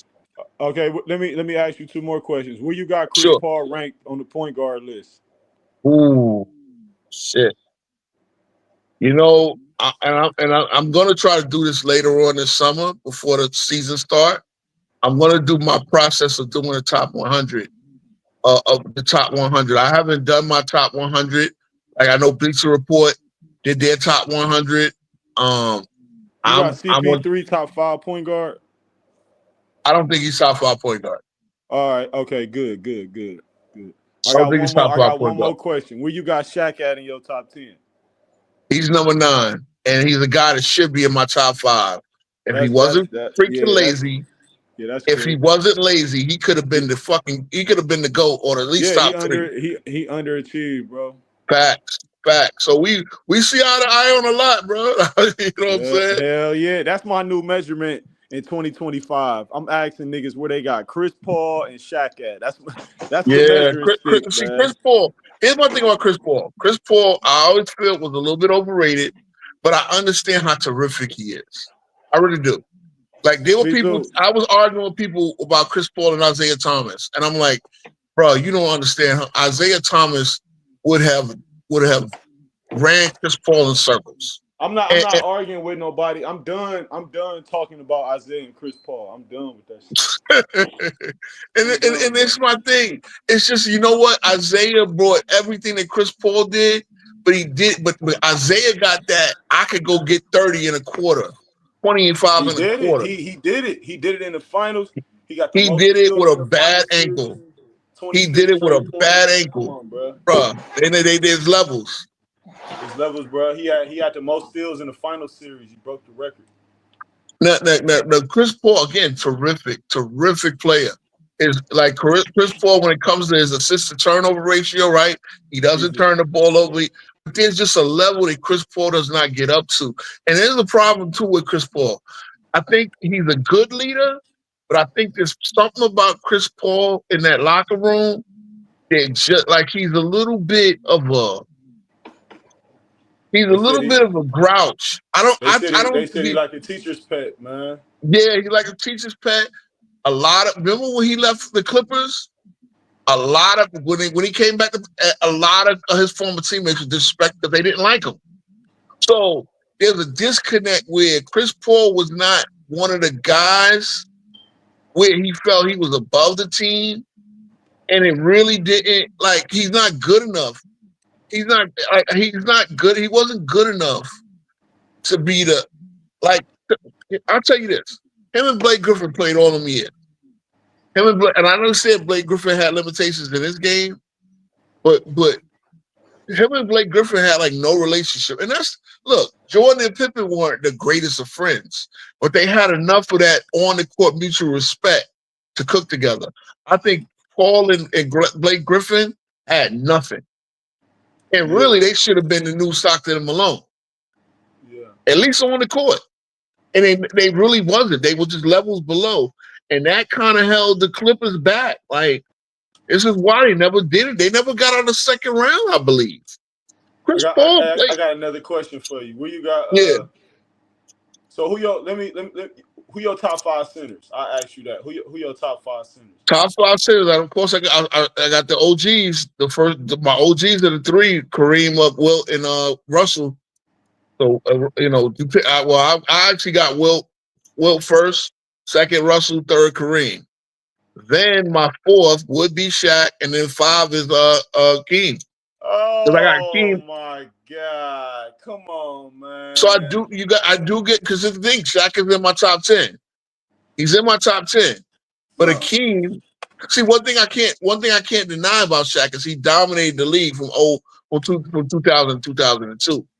So not too many people can dominate the league where he was the linchpin of the 3. Obviously, he had Kobe. And see, one thing I don't do here on this channel, I don't say, well, Kobe had Shaq and Shaq had Kobe.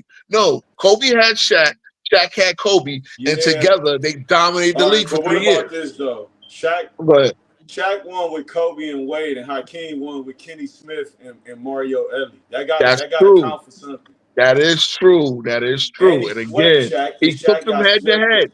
I get you. He swept the most in NBA history, bro. You're right. He got swept 7 times, including 5 times in the 90s. But then I cannot undo the fact he never led the league in rebounds. He never. I get that part. Well, technically, let me see. Hakeem lead the league in rebounds. Hold on. But I'm saying Hakeem was never called the most dominant. You know what I'm saying? You're right, and that's the thing is the fact that Shaq was the most. See, that's the thing. So if the fact that Shaq was the most dominant for 3 years, where Hakeem dominated for 2 years. See, that's the thing, and that's what I do when I do my top 10. I mean, my all-time great list. Hakeem went to the finals in '86 and he beat Kareem to get He did. They did. I'm not going to take that away from you. Finals. See, I'm not going to take that away from you, but then there's like that lull. And see, this is what I don't know if you watch FYF. Oh, yeah, Hakeem does have 2. So apologies. Hakeem has 2 rebounding titles. He has 3 blocks titles. He come on, bro. He got 2 deep boys. I get it. I get it. Shaq never even know what? I might start to hold on. I might start to reconsider. Because now that I'm looking at certain things, I might start to reconsider. Bro, Shaq never made first team all defense. Hakeem is the greatest defender ever, bro. You're right. I think he's him and Russell are 1 and 2. Right, and he the best. He's the best center ever to me. If we talking about best, if we specifying it down to skill set, best versus greatest. I got you on that. I got you on that. Talking about, I think Hakeem the second best all around player. Man, bro, I wish. You know what? I wish you was with me on FYF because I don't know if you watch FYF. with Nah, Lamont and man. them I guys. don't like that. I don't like that channel, man. They be muting But people. see, you see, this is why. Look, if They I be didn't go up pushing to that narratives, channel, man. That shit's some bro, clown if shit. I didn't, I'll tell you this. If I didn't, because I met my dude CW, GoCast podcast. He saw me go over there cook them one night, and I sat there. I was sat my turn, waited my turn, and I was over there, and I said, "Y'all get on Jordan for losing in the first round of Scottie Pippen. I mean, to the Celtics, but y'all don't realize that Charles Oakley was his number 2 scorer. Y'all wanted Jordan to beat the damn Celtics with Charles Oakley being his second scorer. That's nasty work. But yeah, you know that dude in his theme song says that Hakeem Olajuwon was overrated. He don't have Hakeem Olajuwon top 10. Man, I don't respect the shit he said about basketball. Anybody that say Bro, Hakeem overrated, bro, I'm you're telling you, bro, I got that dude to say that he would take Rudy Gobert to guard Shaq over Hakeem Olajuwon. And I'm yeah, looking bro. at I Keem's don't take what numbers. he say serious, bro. That nigga want clips and views, bro. Yeah, that's what it is. And again, I'm never gonna be. I promise, I'll never be that clickbait channel. I will like swerve y'all with a certain, I will try to get titles to attract, to, like make titles to attract viewers and all that. But I'm not gonna be that clickbait. And I'm gonna stay. Like I said, this is 10 toes down. We stand on our tech now. For a while I've stood on the Shaq over Hakeem thing. But as I'm looking at the numbers right now, bro. As I'm He's looking not at the over him, numbers right bro. now, I might have to reconsider. I actually, you know what, bro? You know what, bro? This is for you know what? I salute. I'm Yeah. standing on business. Hakeem You got Olajuwon is the 9th best player in NBA history, yeah, and you gotta Shaquille put him O'Neal over is Shaq. He 10. swept the nigga. He's a He better did, all he around swept the player, bro. nigga. But I'm really He looking at had the better dominance of conditioning. Hakeem's numbers. He won with Robert Ory and fucking Kenny Smith and Vernon Maxwell and Mario Elie and them. Matt Bullard, Yeah, I mean, Odin he did Thorpe. have Drexler for the second one, but no, you're right. Come I mean, on, bro. Drexler ain't No, better he than had Kobe. Cassell. Huh? Kobe was first team all defense in 2000. They talking about Kobe got carried. Kobe set a defensive record in the playoffs in Yeah. 2000, 30 blocks and 30 steals. Trust me. I mean, listen, man, Lamar. You know what, Lamar? And the worst part about Lamar is he's a good guy, but he's playing into that. He's playing into that thing. They clutch sports need him. Again, I technically, I really, no, I will never be a shock jock, bro. I'll never be a shock jock. But I'm really because that's the thing, man. And I really tried to make that point, but I really wasn't giving Hakeem Olajuwon his numbers the numbers and the dominance just do. Now there was a point where Hakeem Olajuwon doesn't get out of the first round for 5 years, right? But I'm not like, bro, 3 or 4 of them years you got Sleepy Floyd and Rodney McCray as his next Sleepy best player, Floyd. and Sleepy Floyd was a good player. So was Rodney McCray. Yeah, okay. But as I say because they were asking me, well, how do you justify them not get out of? I said, bro, they just didn't have the team. Sleepy Floyd, nice player, not good enough. I mean, again, if you go and look who they lost to, and I know 1 year they don't make the playoffs. I mean, you got to remember this too about Hakeem. Hakeem was fast for Ramadan. Yeah, he When won he a became a championship Muslim. during Ramadan, bruh. Yeah, when he changed his name from Hakeem to Hakeem, he became a Muslim. Yeah. And then, I believe he came into the league as a Christian, and then he became a Muslim. How you got Shaq over him, bro? No, because again, the three-peat, the level of Oh dog, like. man, come on, But man. no, I mean, You talking I about the just told three-peat you. But hold against on, bro. I just told you. 'Cause yeah. I want You people talking to about understand. Hold on. But hold on. I want you to understand. Like when I do the top 10, I really think that these guys are all like. The margin from 1 to 10 is like razor thin. Like Jordan is number 1, but there's guys that will tell you. There's guys that will tell you that Oscar Robertson, like old heads, will tell you Oscar Robertson was everything Jordan was and I better. mean, my grandfather told me that, but I'm saying is though, Shaq, bro, Shaq not over no Hakeem, bro, because the degree of difficulty that Hakeem No, you're faced right. was greater than Shaq's. No, you're right. Look, I got. Look, here's Just the like thing, right? Moses Malone. See, here's the thing. I don't have Duncan in my top 10 at all. I think Duncan was a terrific player, but I don't got Duncan with them guys. Like I don't think Tim Duncan was Duncan is better than. greater than Shaq. Ooh, He got I the most mean, defensive can I teams in say NBA history. I can take Shaq down one. I just put Shaq in my number 10. Shaq is now 10. And again, I think Shaq should have been the GOAT. I think Shaq should have been in the GOAT conversation. His laziness took him out of the GOAT conversation. His inability to hit free throws and shit like that. His trainer said he underachieved. Yeah, I mean, he did, but he was so. I mean, at the end of the day, Shaq was so damn good. Shaq, Oh my God, man! He I mean, dunked on Jason Collins for the championship. Kenyon Martin, stop! Come on, man. yeah, Kenyon Martin, bro. Kenyon Martin, but 6'9", bro. But you got to understand, okay, 2 of the 3 years they got to the finals, they did beat the Spurs. Now I understand Yeah, Duncan and you don't got a have a nigga Kobe. averaging 30 against Bruce Bowen on your Look, team. here's the thing that I'm gonna put for Shaq. Okay, he got 2 scoring titles. All right, he should have had more. He should have led the league. Look, here's the thing about he led the league in rebounds with 14 a game. No, he never led the league. He never led the league in rebounds. His career high in rebounds was his rookie year, which he did get to 13. Look, 2000 Shaq was the peak Shaq. 2000 Shaq was the peak Shaq, right? Okay. 29 and 13 29.7, 13.6. He did get 3 blocks a game that year. And again, look, 3.5. It's funny. His rookie year was his peak statistical year when it comes to rebounds and blocks. And Shaq was a guy that he played at 75% when he should have played at 100%. He should have kept himself in better shape. Here's one thing that Shaq did. 1, 2, 3, 4, 5, 6, 7, 8, 9, and this is his latest 2009. In 2009, he led the league in field goal percentage. So Shaq has 10 seasons leading the league in field goal percentage.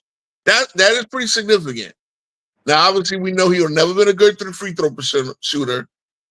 Other than that, he got two scoring titles. Yeah, if he'd had a rebounding title. Now, look, I just gave you I gave you Hakeem. I'm not giving you Duncan. And that's the thing. I want to have that. I want to debate. So I don't know if you do debates. Bro, that's crazy, man. I want to do a Hakeem versus Duncan debate. I want somebody. Maybe me and CW. Hakeem is better than Tim Duncan. Hakeem is better than Tim Duncan, but a lot of people will tell you that Tim Duncan is better than Hakeem. Hakeem top 5, bro. You got him top 5. I got you. I ain't mad at you. I got Hakeem. I'm not taking Magic out of. I'm not taking Magic out of my top 5 because Magic is in my 5 over Hakeem. I'm not mad at that. So I got Russell again. People need to give Russell his props. People need to understand just what about Russell. You can look at the numbers all you want. Here's my thing about Russell. He led the league in rebounds twice with Will Chamberlain in the league. No, I don't rank them no more. See, I know. See, that's what I'm saying. If you don't rate Duncan and Russell, Duncan and Will, then you don't have a GOAT list. You don't have a GOAT. You have a greatest of the modern era list. I don't have a GOAT in the team sport. I just do it for conversation. I got you. I got you. That's what I'm saying. If I had to pick a GOAT, it would be Jordan, though. Now, here's another nasty part about Shaq's career. Look, 54 games, 51 games, 60, 49. Okay, 49 was the lockout year. He only missed 1 game. So 79, 74, 67. It's not as okay. The Shaq Kobe years, Shaq didn't miss as many games as people make it out to be. Like he only missed 3 games in 2000. He missed 8 games in 2001. He missed 15 games in 2002, 15 in 2003. So it would always be times when Shaq was like had an injury where Kobe's carrying the load or whatever. But yeah, Shaq didn't miss as many games as people make it out to be. But yeah, he fell off a cliff. His second year in Miami, he started falling off a cliff. He's an underachiever. Yeah, he was a little bit of an underachiever, but damn, was he dominant? He was a dominant player. I can't say he. You can't say he wasn't dominant. Man, how you so dominant, but you never averaged 30? 29.7. We did pick it. Not 30. You should average 34 or 33. Possibly. I mean, he played close to 82 games. Like, I mean, I can't kill him for not playing 82. That's a lot of weight he had to carry. Again, That's his fault. Like he could have gotten better shape. Same thing with a Zion and these motherfuckers. Right? Shaq played 81 twice his first 2 years. I mean, come on. At that point, we're nitpicking, but yeah, Orlando the first year in LA, and then the next year he played 60. This is Kobe's first 2 years there, or whatever. Kobe's a young cat. But again, he got 10 times leading the league in field goal percentage. Now again, for a guy that only dunks the ball and takes lane shot, that's still I mean, it ain't like his offensive bag was DeAndre Jordan or anything like that. Shaq, I got him top 10. I'm not going to drop him out of the top 10. I know that much. I'm not going to drop him out of the top 10. Shaq is not a top 10 player, bro. Did Tim Oh, Duncan underachieve? that's wild now. That's wild. Let me ask you a question. Did Tim Duncan underachieve? Did Duncan underachieve? No. All right, then. So he better than Shaq. But Duncan's underachieving. Duncan's overachievement. overachievement. He got more MVPs. He got more championships. See the MVP. He got way more defensive. Okay, teams. here's my thing. Better longevity. All right. All that, bro. If you start off Nash got more MVPs. Nash don't got no championships, so he don't fit the criteria. That's true. That's true. He don't got no defensive teams either. I said all of that. I mean, okay, how many times did Shaq make the All-NBA defensive team? 3 times, the same amount as the same amount as Moses Malone and Larry Bird. 3 times. That ain't shit. Yeah. Yeah. Okay, Tim Duncan made it 15 times, 15 plus times. He did make it 3 times in 4 years. But it wasn't first team, so we're not giving that no boost. He never made first team all defense. It's okay. So he was second to either Robinson or at some point. But remember, I think it's when it comes down to centers. Remember, they used to do it with now they do it with just front court players.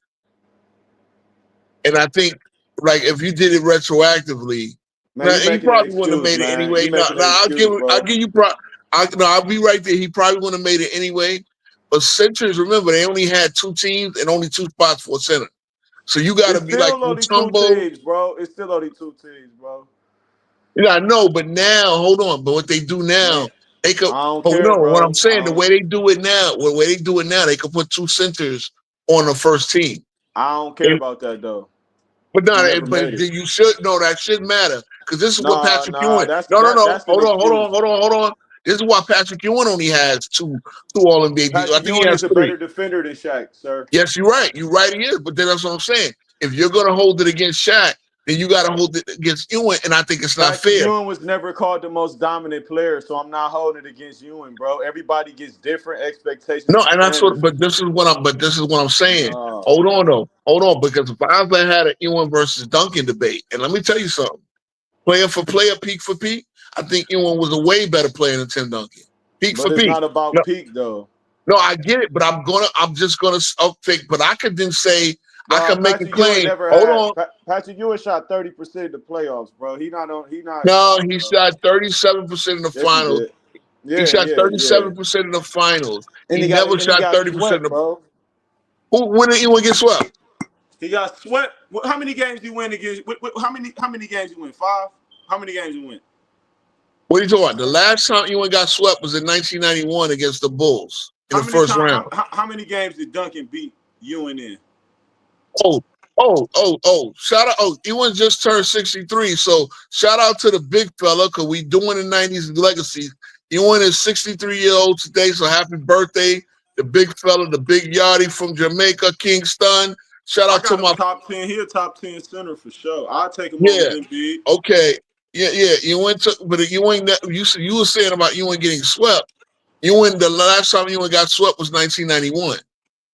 Bro, what he do in the finals against Dream, bro?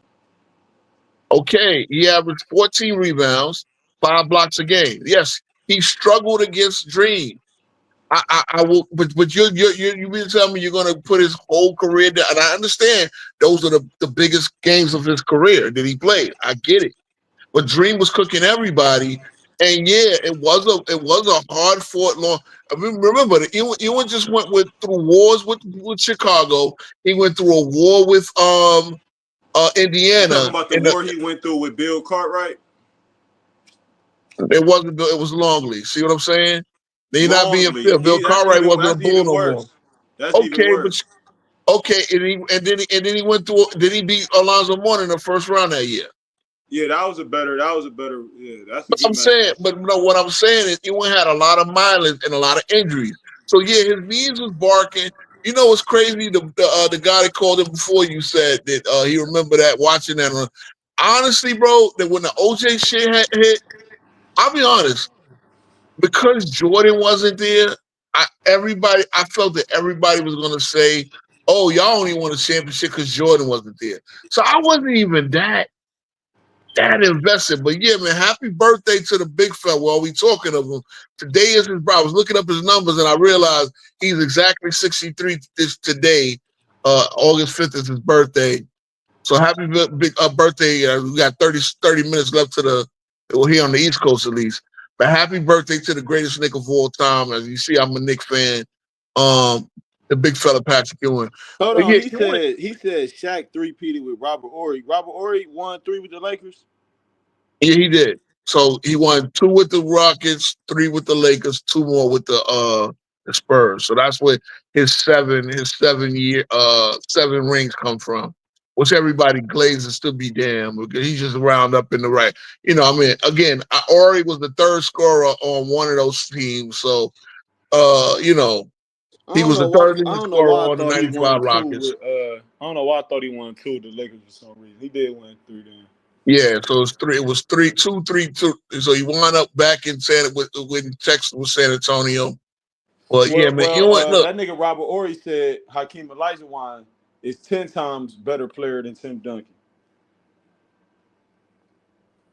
I want to go 10 times, but I would go a lot. I was significantly better. Let me tell you something, man. I think Moses Malone was a better player than Tim Duncan. Moses Malone better than Shaq. See, remember, and again, when we do these debates, like we do a lot of debates up here. I don't know if you ever be interested in pulling up and participating in one. We definitely, but we do debates. There's better and greater. And look, it's not totally different, but it's similar. Like it's a different it's not a different concept, but it is better and greater are 2 different things. Because I think greater is like quality over sustained amount of time. Like Duncan is greater because of his longevity a lot of the times than some guys. But that's why I was making a point of peak for peak. If I took their best 7 years, Ewing's numbers are shit. The same way if I took Robinson's best 7 years, those numbers are shitting on Duncan's best 7 years. Shitting on him. Niggas wasn't. David Robinson was in the playoffs doing shit bag. He wasn't doing shit in the playoffs. That's a stretch. Like he was outplayed by Hakeem. Dream destroyed that nigga, man. Hold on, but let me think. Okay, he when you say he wasn't doing shit, I'm gonna look at the playoff numbers. Man, they had Rodman and he Robinson, did drop and off. They still got cooked. He did drop off, but wait a minute. Let's see, 95. He averaged 25 and 12. 3 blocks. I mean, to say he wasn't doing shit again. This is with he did shoot 45%. What did he do in the playoff? What did he do in the finals against Dream? He didn't. Okay, the conference finals. Hold on. I'm gonna look at the series. I'm gonna look at the series against Dream. And again, he did get cooked. But you saying he didn't do shit in the playoff? Just getting cooked. See, that's the thing. Like you know what I mean? Duncan, hell no. Hold on. Because this is about legacies of 90s players. To say he didn't do shit is a lot. You got cooked by Dream. Compare him to Tim Duncan, bro. See, here's my thing. But hold on. Okay, wait. Okay, that's fair. But then when did Tim Duncan play against a prime Hakeem? He didn't play against Hakeem. So I feel he like played against your boy. Swept your boy Shaq. You're right. He played Shaq, but Shaq ain't Hakeem. Hakeem. Your boy Shaq. He ain't play him. He swept your boy Shaq. Okay, and wait a minute. Shaq also swept Duncan. Hold on. Shaq swept Duncan. Yeah, and again, this is the argument. Hold on, bro. But this is an argument I make for Kobe. Shaq swept Duncan where Kobe was the star I just said that. Yeah. You're right, but Kobe, they I mean, they beat them by 103 to 80. Like the 4 games, 103 to 81 than the average. They beat them by 22 points a game. So again, okay, against Houston, they went 23, 24.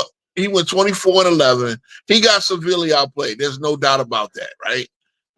No doubt about that. But look, in the semifinals against the Lakers, Robinson went 30 and 16. Now I know that's Vlade Divac and not Hakeem.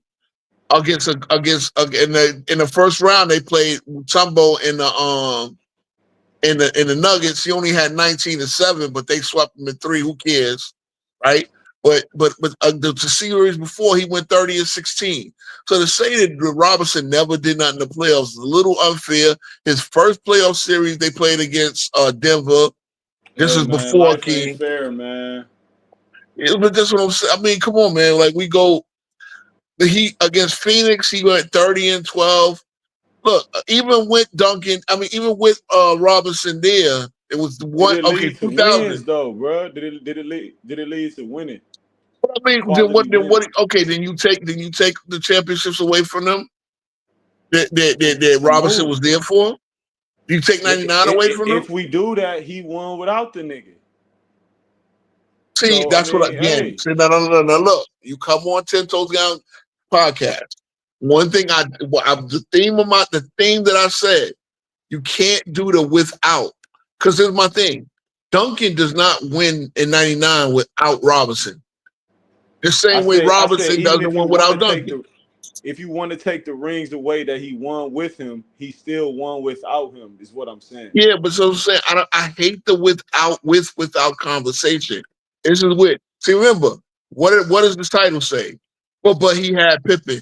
And all they do is get these LeBron fans to imagine a world where Scottie Pippen don't exist. Oh, but Jordan, guess what? If Scottie Pippen didn't exist, then the Bulls would have found a way to get a set. Here's my thing, right? If we're going to do the what ifs, right?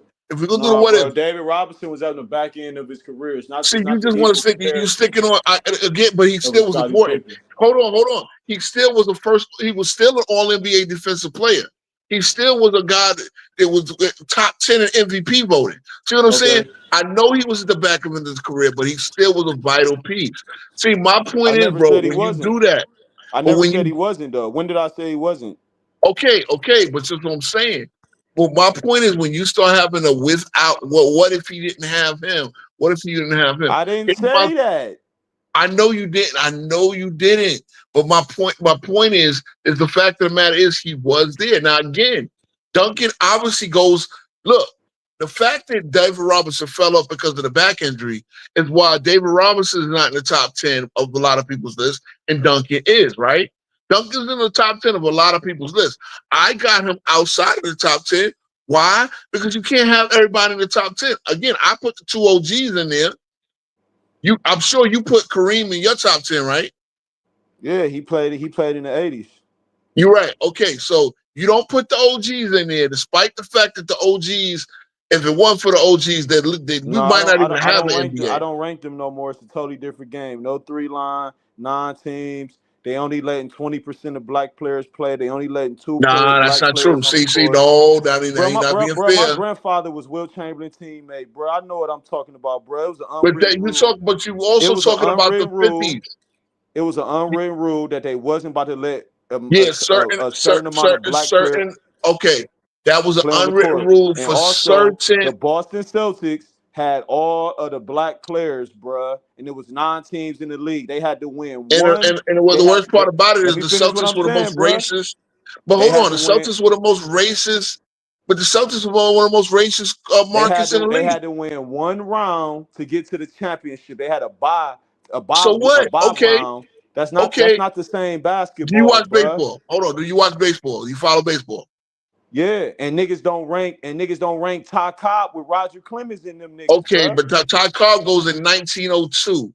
What about Joe DiMaggio and Mickey Mantle? You realize it was just a World Series? There was no round before that until 1969. Mickey Mantle with Albert Pujols and Barry Bonds, and they don't even. They do now. They actually do. They actually do. Bro, them niggas is not with Griffey's and Willie Mays and Bro, do you know Bonds and them, Sandy bro. Koufax threw the ball 103 miles an hour? Sandy Nah, Koufax shit was. bro. See what I'm Nah, saying? See, that's what nah. I'm saying. Nolan No, I only Ryan get hold that on. respect. Okay. Football. Greg Maddox get that Football. respect. Is Jim Brown an all-time great?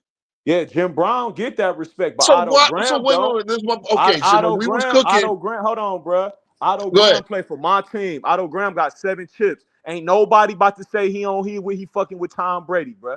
So then why are you doing this to What you talking basketball, about? but you don't do it to football? I You just realize did it with that football. I just told you, sir. Otto Graham has 7 chips, the most chips ever besides Brady. And don't okay, nobody put him with Brady, bro. they should. But they don't because it's a different game, bro. He played in the PGA, But bro. then what about, okay, so you put Jim Brown in your top, whatever, Yeah, right? Jim Brown. Yes, Jim Brown. But then Jim Brown played at the same time as Bill Russell.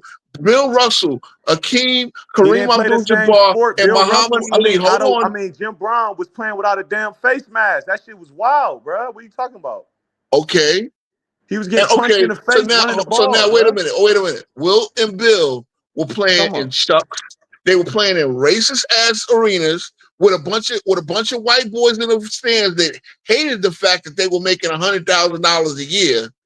They were fucking flying commercial, big 7-foot niggas on commercial jets, flying not first class, flying for, if they gotta go from Boston to LA, you know what I'm saying? They playing in arenas where niggas smoke.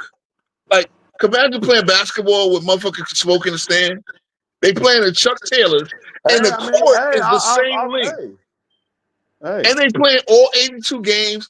Wilt Chamberlain never came out unless he was fouled out of a game. That was his choice. But wait a minute. But you not respect, and on top of that, I never said I didn't respect it, bro. Okay, Stop doing that, bro. okay. My fault. But you don't count it. See, okay, and again, that's fine. I don't Look, rank if you don't, them. Listen, okay, I got you. But that's what I'm saying. The only thing that I push back on you is the fact that you use the fact there was only one round of the playoffs, when that was the same thing in football. Like, you would have one preliminary round, then you would have the conference finals, and then you didn't have a Super Bowl until 1970, right? Did they play People with don't a want line? Did they play with 4 downs when Jim Brown played? Yeah, they played with 4 downs. Did Bill Russell play with a 3-line? So wait a minute. Dr. J didn't play with one. I mean, Kareem didn't play with one until the 90s. Play with a 3-line, sir. In the NBA, but all right, so he get that respect. But then he played 4 years without it in the NBA. Dr. J played in the better league. The ABA was the better league at the time, so he definitely get that respect. Okay, I mean, yeah, it was. The ABA. That's arguable. The ABA beat the NBA when they matched up. You can go look it up. They beat them more times. And Dr. J came to the NBA and won a chip. So he played with a 3-line. And he was in a dunk contest, bro. Just like Kareem was. So nobody in the 70s mattered. Tiny Archibald and them don't matter. Tiny Archibald played with a 3-line. He played a few seasons. You reaching, man. You reaching, bro. You reaching. How am I reaching? Because I think the 3-point line argument is a bad one. You just trying to find niggas at this point, bro. No. You got to understand this. You said the 3-point line. I think that's a minor thing. Archibald isn't nobody's top 10 or 15. Why you bringing him up, bro? Okay, but by the same token, you still got to rank him somewhere, though, right? I don't know. Yeah, I mean, look, he would never be over Iverson or none of these niggas. The crazy part is, though, about Bill and Wilt. Two of the best things they didn't even keep him as a stat. Like, can you imagine if they counted blocks and steals? Okay. But my thing is, again, the league was more competitive in a lot of ways. No, it wasn't, bro. Stop, bro. No, it wasn't. The best. Let me ask you this. Went home. Listen, bro. You got to remember, my grandfather lived in that era, bro. Niggas went home and worked a job, bro. He got out of school and worked a job. He had to drop out of school and work a job, just like the niggas in the league when they left. So is that a negative that they had to actually work jobs? When they left practice, they went to a job versus a nigga now is leaving the practice and going to skill training, then he going to conditioning, then he waking up at 6 a.m. and doing it again, bro. It's not the switch life. I feel you. So now you know what that is? But hold on, you know what it is? Because they weren't all millionaires. Everybody in the league wasn't all millionaires. That means you're right. They left and went to a job because they had to. A lot of them needed to put something on their house to take care of their house. Now these niggas are fucking pampered billionaires, goddamn 100 millionaires, and then they can't even play 82 games. So I'm gonna sit there and rank a nigga like Curry They over can play Bill Russell. 82 games, bro. They don't be letting them niggas play 82 games. Oh, that's the next part. So the Yeah. actual see, Yeah. that's the thing, right? So if you No, making yeah, millions Will of had dollars, to right? hold on. You just said they making that was millions another of dollars reason. and they Bro. pampered. Hold on, bro, because if people will come to this channel and tell you the reason why they never took Wilt out of the game, because they ain't want people like they Wilt had to play because they was a needed him as circus. an attraction. It was a circus. Thank you. It was a circus ball, bro. No, it This is was what I'm telling no, you, bro. bro. No, that's not fair. Come on That's not down. You fair. see, All Wilt right, get all a right, all right. rebound. That's what it was, my nigga. He was a Let me tell you something. That's the globetrotter, next. bro. Hold on, that's gonna be Thursday's show, and you need to pull. I hope you subscribe to Bro, the I channel, got the bro. yearbook with Wilt Chamberlain in it, bro. That's my grandfather high school I teammate, understand, bro. bro. I got a grandfather too. I started this. I had two grandfathers before all this Google shit. They I'm had gonna show you. I'm gonna each show one you of the them had an yearbook. almanac. Hold on, each one of I'm them gonna had have an the camera almanac. on. I'm gonna show the yearbook. Oh, you could okay, but each one of them had the almanac. My grandfather played high level too. He played around. You know, where he did is disputable. But the fact of the matter is, I used to get my information out of for Google. I used to get my information. Each one of them had an almanac, and I would study all like from much as I could, and that's how I knew these numbers and all this. I mean, it's like, look, 60s. When it comes to the 60s Yeah, and the here go the 70s, book that's gonna right be here. the next. Look, who's better, Okay, who's best. They got okay. Shaq #1 in this book. They go a book. This an almanac right here. Shaq #1. I don't like that book, bro. Shaq should never be Yeah. number This book one. got Shaq #1. It was written in Hold on, I forgot what year this book. Hold on, let me What see. year was it read? See, This I bitch got an was written 86, in 87 joint. 2003. They got Shaq #1, Wilt #2, Jordan, Bill Wow. Russell, Kareem, Now, if Bird, they would have Magic. saw how Shaq fell off after 2003, they would have never said that Yeah, shit. they was projecting. Yeah, they was projecting. Yeah. But see, that's my thing, man. That's my thing. And again, this is the 80s and 90s show, Legacy series. I'm gonna get into the pre 80s era guys next, and I'll be part 5 of my Legacy series. And I'm gonna talk about the Oscar Robertsons, the Jerry West, like Hakeem, like Kareem is actually today is Kareem's day, but I'm gonna talk about him too because he goes through both eras. I don't rank. I'm a boxing fanatic. I don't rank Sugar Ray Robinson. Oh man, that's kind of crazy. I Well, don't listen, rank man, him. the brothers from Coming to America were like, I don't rank him though. listen, man. Look, I grew up on this barbershop talk too. They used to talk boxing. Oh, you talk about when I was a kid. Mike Tyson was just coming up, man. Mike, I'm from East New York and Brownsville, Brooklyn. All right. So Mike Tyson, my mother downstairs right now. I'm visiting her down in North Carolina, but she grew up with Mike Tyson. She grew up with Riddick Bowe. My grandmother is Riddick Bowe's godmother. Took Dorothy, his mother, to the hospital when she was pregnant with Riddick Bowe. Rest in peace to my grandmother. She passed last year, but she was Yes, Riddick sir. Bowe's godmother. Like, you understand what I'm saying? Yeah, Like, Riddick Bowe, I grew dog. up in Brooklyn. We, you know what I mean? But got certain guys would talk about the boxing back then. Sugar Ray Robinson, man. I mean, Sugar Ray Robinson. Matter of fact, Sugar Ray Robinson, I think he fought. When I grew up in Brownsville, right across the street, there was an old abandoned gym.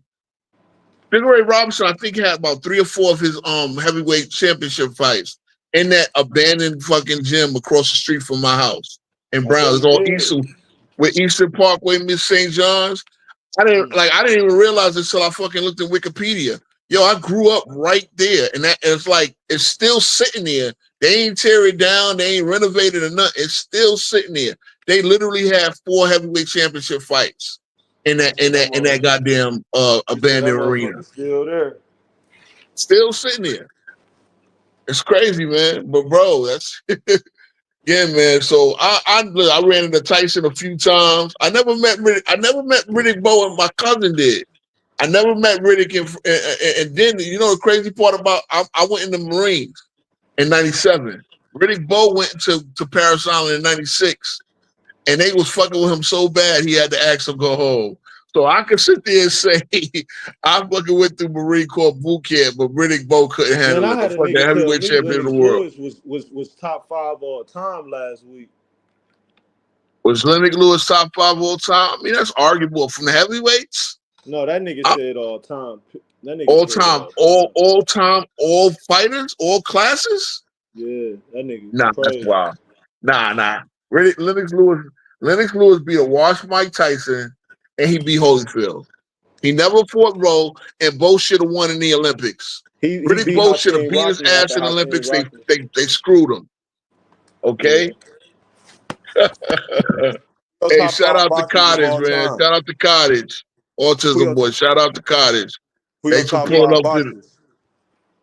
Yo, guys, please like and subscribe, man. Like I said, I'm trying to be one of the realest platforms on YouTube, man. Again, we agree, me and you agree a lot social life, but certain things we don't see. And again, nobody's gonna ever see eye to eye 100%. You know what I'm saying? But please, guys, like, share, and subscribe, man. Just hit the comments.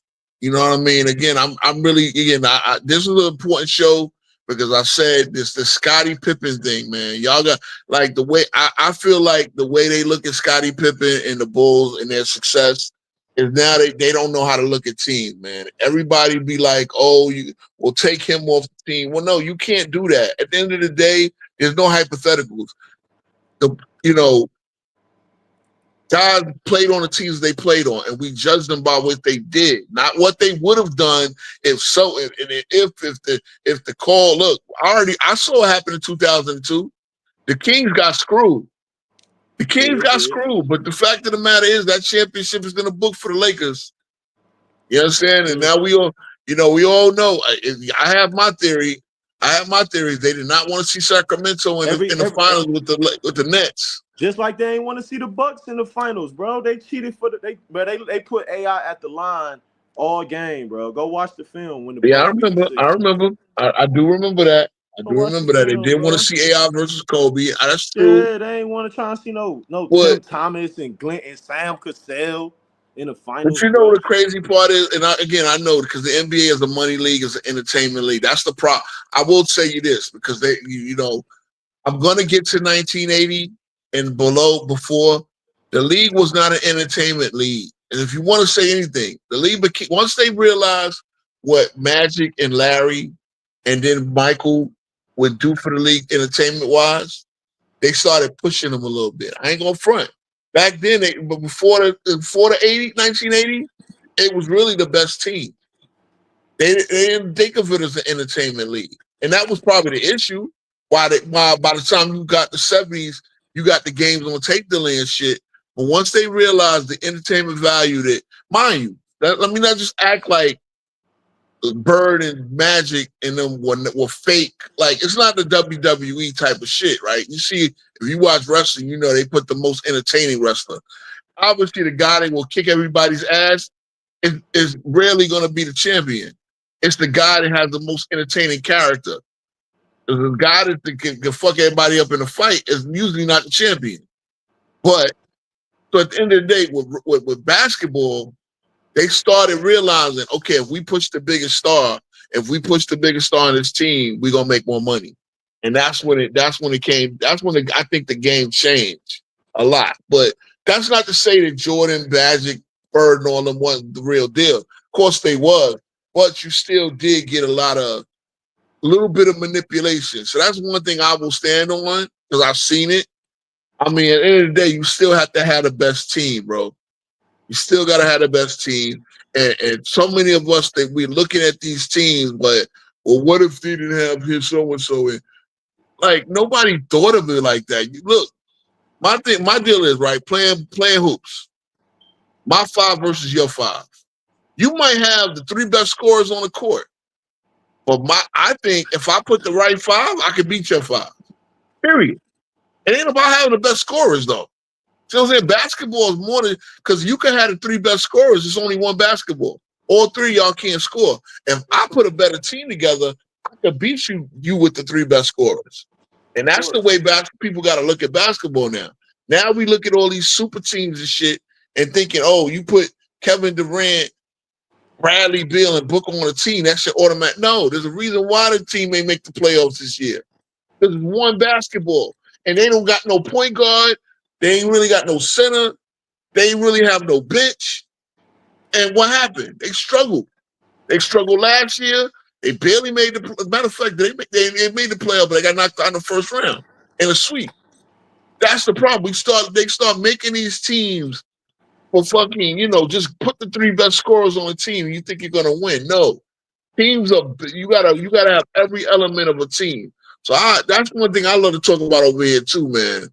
I could talk y'all ear off about that shit, but at the end of the day, man, legacies, I'm gonna tell you, these 90s teams, when y'all look at these 90s teams, these 90s teams were great fucking teams. Just because you don't have 7 Hall of Famers all on the same team, don't mean they weren't great teams. You know what I mean? Oh, Switch Life pulling back up. Is your other is you the same dude, Switch Life? Hello? Yeah. You had fell off? Hello?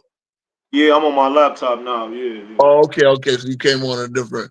But yeah, I was I'm just on my talking about laptop. teams. I was just talking about teams. How we, that's the one thing too.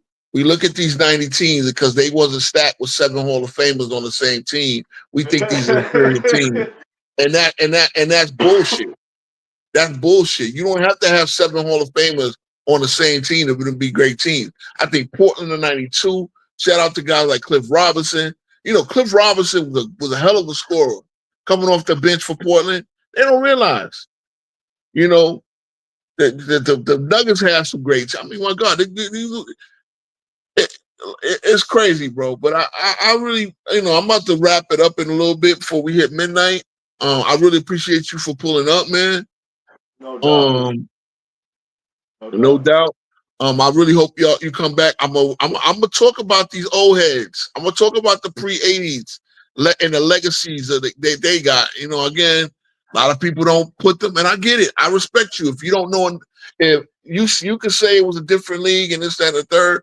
I think there was challenges that these guys had to deal with. Again, you want to talk this? Kevin Garnett played in Boston. He never had to deal with the racism that Bill Russell had. And Bill Russell won that motherfucking team 11 championships. Them motherfuckers in Boston, this is what kills me about Boston fans. Bill Russell won you 11 of your 18 rings, right? Or 7, whatever the hell they got. They got 17 now, 18. I think they got 18 and the Lakers got 17. He won you 11 of them rings. They did not appreciate Russell when he was there. So why they you ain't said got him we'd rather number watch one the then, Boston bro? Bruins. Huh? Why you ain't got him number 1 then? Well, he's number 3 for a variety of reasons. Oh, he should be number 1. Jordan ain't Why? face the Because I don't just do racism he rings. did. I just don't do it. Jordan ain't face It's the not just racism. about rings. It's not just about rings. I said racism. Well, okay, but again, that was a challenge he had to deal with. I mean, again, that was a challenge he had to deal with. He got death threats, bro. That's crazy. All right, How so you win a Jordan 10-year? ain't deal with them challenges. So how do you got Jordan over Bill Russell? Because Jordan did other things. Like, it's not just the challenges, but it's the fact that Jordan expanded the league's popularity. Jordan dominated physically, like both physically and then individually, and his team dominated to a league that, let's put it this way, the 3P that they had, they won 80 games a season. Bill Russell never team with all those Hall of Famers never dominated like that. Bill So Russell number won one, 8 hold on. I think that Wilt was a better player. Russell was a better winner, and that's one of those things. It's like a catch-22 type of deal. Nah, man, Bill Russell got an 8P. Fuck it, 3P. I got you, but he got a different type of AP. See, again, it's all perspective. I understand where you're going. I know you're probably trying to catch me on a like me being a hypocrite, but there's a I'm not different. trying to push. I'm just saying, like you boosting up. I mean, I'm gonna say you boosting up. You bringing light to the light his challenges but I'm just bringing to the light that he didn't play with a 3-line. He had a bye. He had 9 teams in the league, bro, and the best players in the league was on the Celtics, bro. He had Sam No. Jones in the team. Okay, Sam Jones was good, but wait, you telling me He had Bob Cousy. you telling me Oscar Robertson wasn't great? He had Bob Cousy. He had Johnny Havlicek, bro. Come on, bro. So, but he won with them. But he won. Remind you, he never Sam all Jones, the 8 was Hall one of of the best Famers. Hold in the on, but league, hold on. bro. The 8 Hall of Famers, I think, was on only one team because like there was the Cousy part. Cousy retired in '66, I believe, or He '67. came in the league with the best point guard in the league, bro. Okay, and he won because the best point guard didn't win before him. He didn't win. He didn't win his first year. I'm saying he came in No, the he league. won his first 2 years. He actually won his first. I believe he won his first 2 years. Then he lost the year after that. Bob Pettit won his rookie year. Okay, no. Okay, the rookie year. No, the rookie year. Russell did win. The second year, Bob Pettit beat them in the finals. That's the only time they lost in the finals. But then by '63, Cousy retired. So And Cousy then had he got traded to the fucking Mafia. Hey, look, man, I don't want to cook Bill Russell, bro, but listen, man, they had the best players on the Celtics, bro. I'm gonna leave it at that, bro. He okay, got traded. and Bill Russell. And He you're got right. And traded. Bill Russell was. But if they had the best players, why didn't they He win got before Bill traded to Russell the got there? Celtics. He got But traded to the Celtics, I bro. He know, had I the know, MVP, yeah, I know. bro. He got traded for the circus. I know the story. He got traded, That, bro. He came to the he league with got Bob traded for the Cousy, bro. circus. I get it. He literally got. So you got to understand. This is what the NBA was. Where the circus was going to pull in more money than the NBA, bro. And that's the Right, crazy so how am part. I about to rank him? Come on, bro. I'm not about to rank him, bro. I'm not Wow, ranking but him. wait a minute. My thing is right. Knowing that. You know the funny part. I'm sitting here looking at the numbers. Yeah. Do you know Bob Cousy led the NBA in field goal percentage the year before Russell got there? At what, 38%, 39%? No, he shot 50%. The year, okay, it was okay. No, this is the playoffs. My bad. I'm looking at Bob different numbers. Cousy ain't never shot no goddamn 50%. No, it was the playoffs. But they got beat in the first round in 3 games. Yeah, he So ain't never okay, in his yeah. life shot No, 50%. no. I was because I was looking at the playoff numbers because I wanted to see how many. I want to see when they want to change. I was looking at the playoff numbers, so I'm capping. All right. At the end of the day, yeah, Cousy was there for 6 of the championship. That means Bill Russell won 5 without Cousy. Again, Hondo came in at 62. Hondo got there in 62. I believe that was his rookie year. Was Bill Yeah, Russell so the best player for all his chips? he was the most important player. Was he the best player? The most important player. No, he You wasn't. know how you know that? He won 6 MVPs. He wasn't the best player. He got 5. He was the most. See. This is what we do. He won the most important. He was the most important player. So Draymond Green. So if I say was Draymond Green the best player, you gonna say he the most important player? Come on now, Draymond Green and Bill man. Russell is nasty work. Come on now, you know not to put Draymond Green in the same sentence as Bill Russell. That's nasty work, bro, and you know that. Nah. Come on now. He There's wasn't the level. best player for all his There's chips, level. man. Okay, here's the thing. Bill Russell won 2 college championships. He won the Olympics. He never lost. Only one time did he lose a championship series. So he's 15-1 in all championships. I get what you mean. I get what you mean. But at the end of the day, it's how much do you penalize Russell for certain things and how much you give him? It's a balance. We all know that Russell wasn't the most skilled guy. But Russell was one of the smartest players ever. He was one of the greatest defenders ever. You know what I mean? So again, I get it. You got reasons why you don't put the 70s. I'm going to tell you why you He's should. not a 70s guy, bro. Why you keep saying that? Huh? Okay. Why You keep don't. saying You just 70s. He didn't play in the 70s. okay. I'm doing 70s, 60s, and 50s. My next show, I'm doing all 3 of those decades while I'm talking about their legacies. So this is the 80s and 90s day.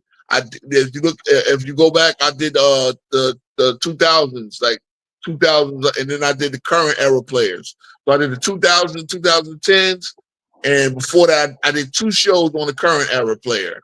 The first one where I was talking about LeBron and the steroids, I never really talked about LeBron and the steroids. I was talking about player legacies. and how do players want to be remembered. You know, the guys that are actually playing. So yeah. End of the day, man. Yeah. So previewing the next show, we're gonna talk about the 2000 era player. I mean the old school players in the 70s and before. So basically I know Tiny Archibald played into the 80s, but we're gonna talk about the Pistol Pete's, the Rick Barry. Well, Rick Barry played in the 80s too, but we're gonna talk about the old school. I really should have gotten into Moses Malone, again, another guy who I think was a better player than Duncan, and I got a lot of reasons why, but I still put Duncan in his 5 rings ahead of Moses, barely. But yeah, man. Too, bro. You got Moses over Shaq? Hey, I ain't mad at you. I ain't mad at you. Easy work. But all right, man. I appreciate you pulling up, man.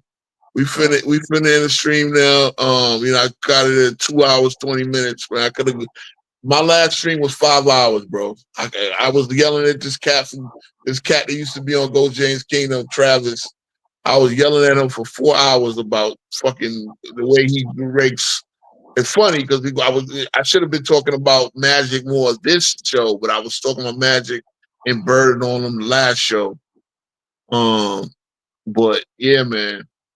Appreciate you for pulling up though. Thanks for Hey, good show, all right. man. Thank you, man. I appreciate it. I'm literally just trying to grow. All right, fellas. Y'all have a good night. We all have a good night. C-Dub, if you're still watching, I know you. Shout out to C-Dub, the super producer, the head of this channel. He's the dude, man. Like I said, he saw me cooking Lamont over there on FYF and Johnny, and he was like, man, yeah, we gotta link up. So appreciate you, and I really appreciate to have this platform.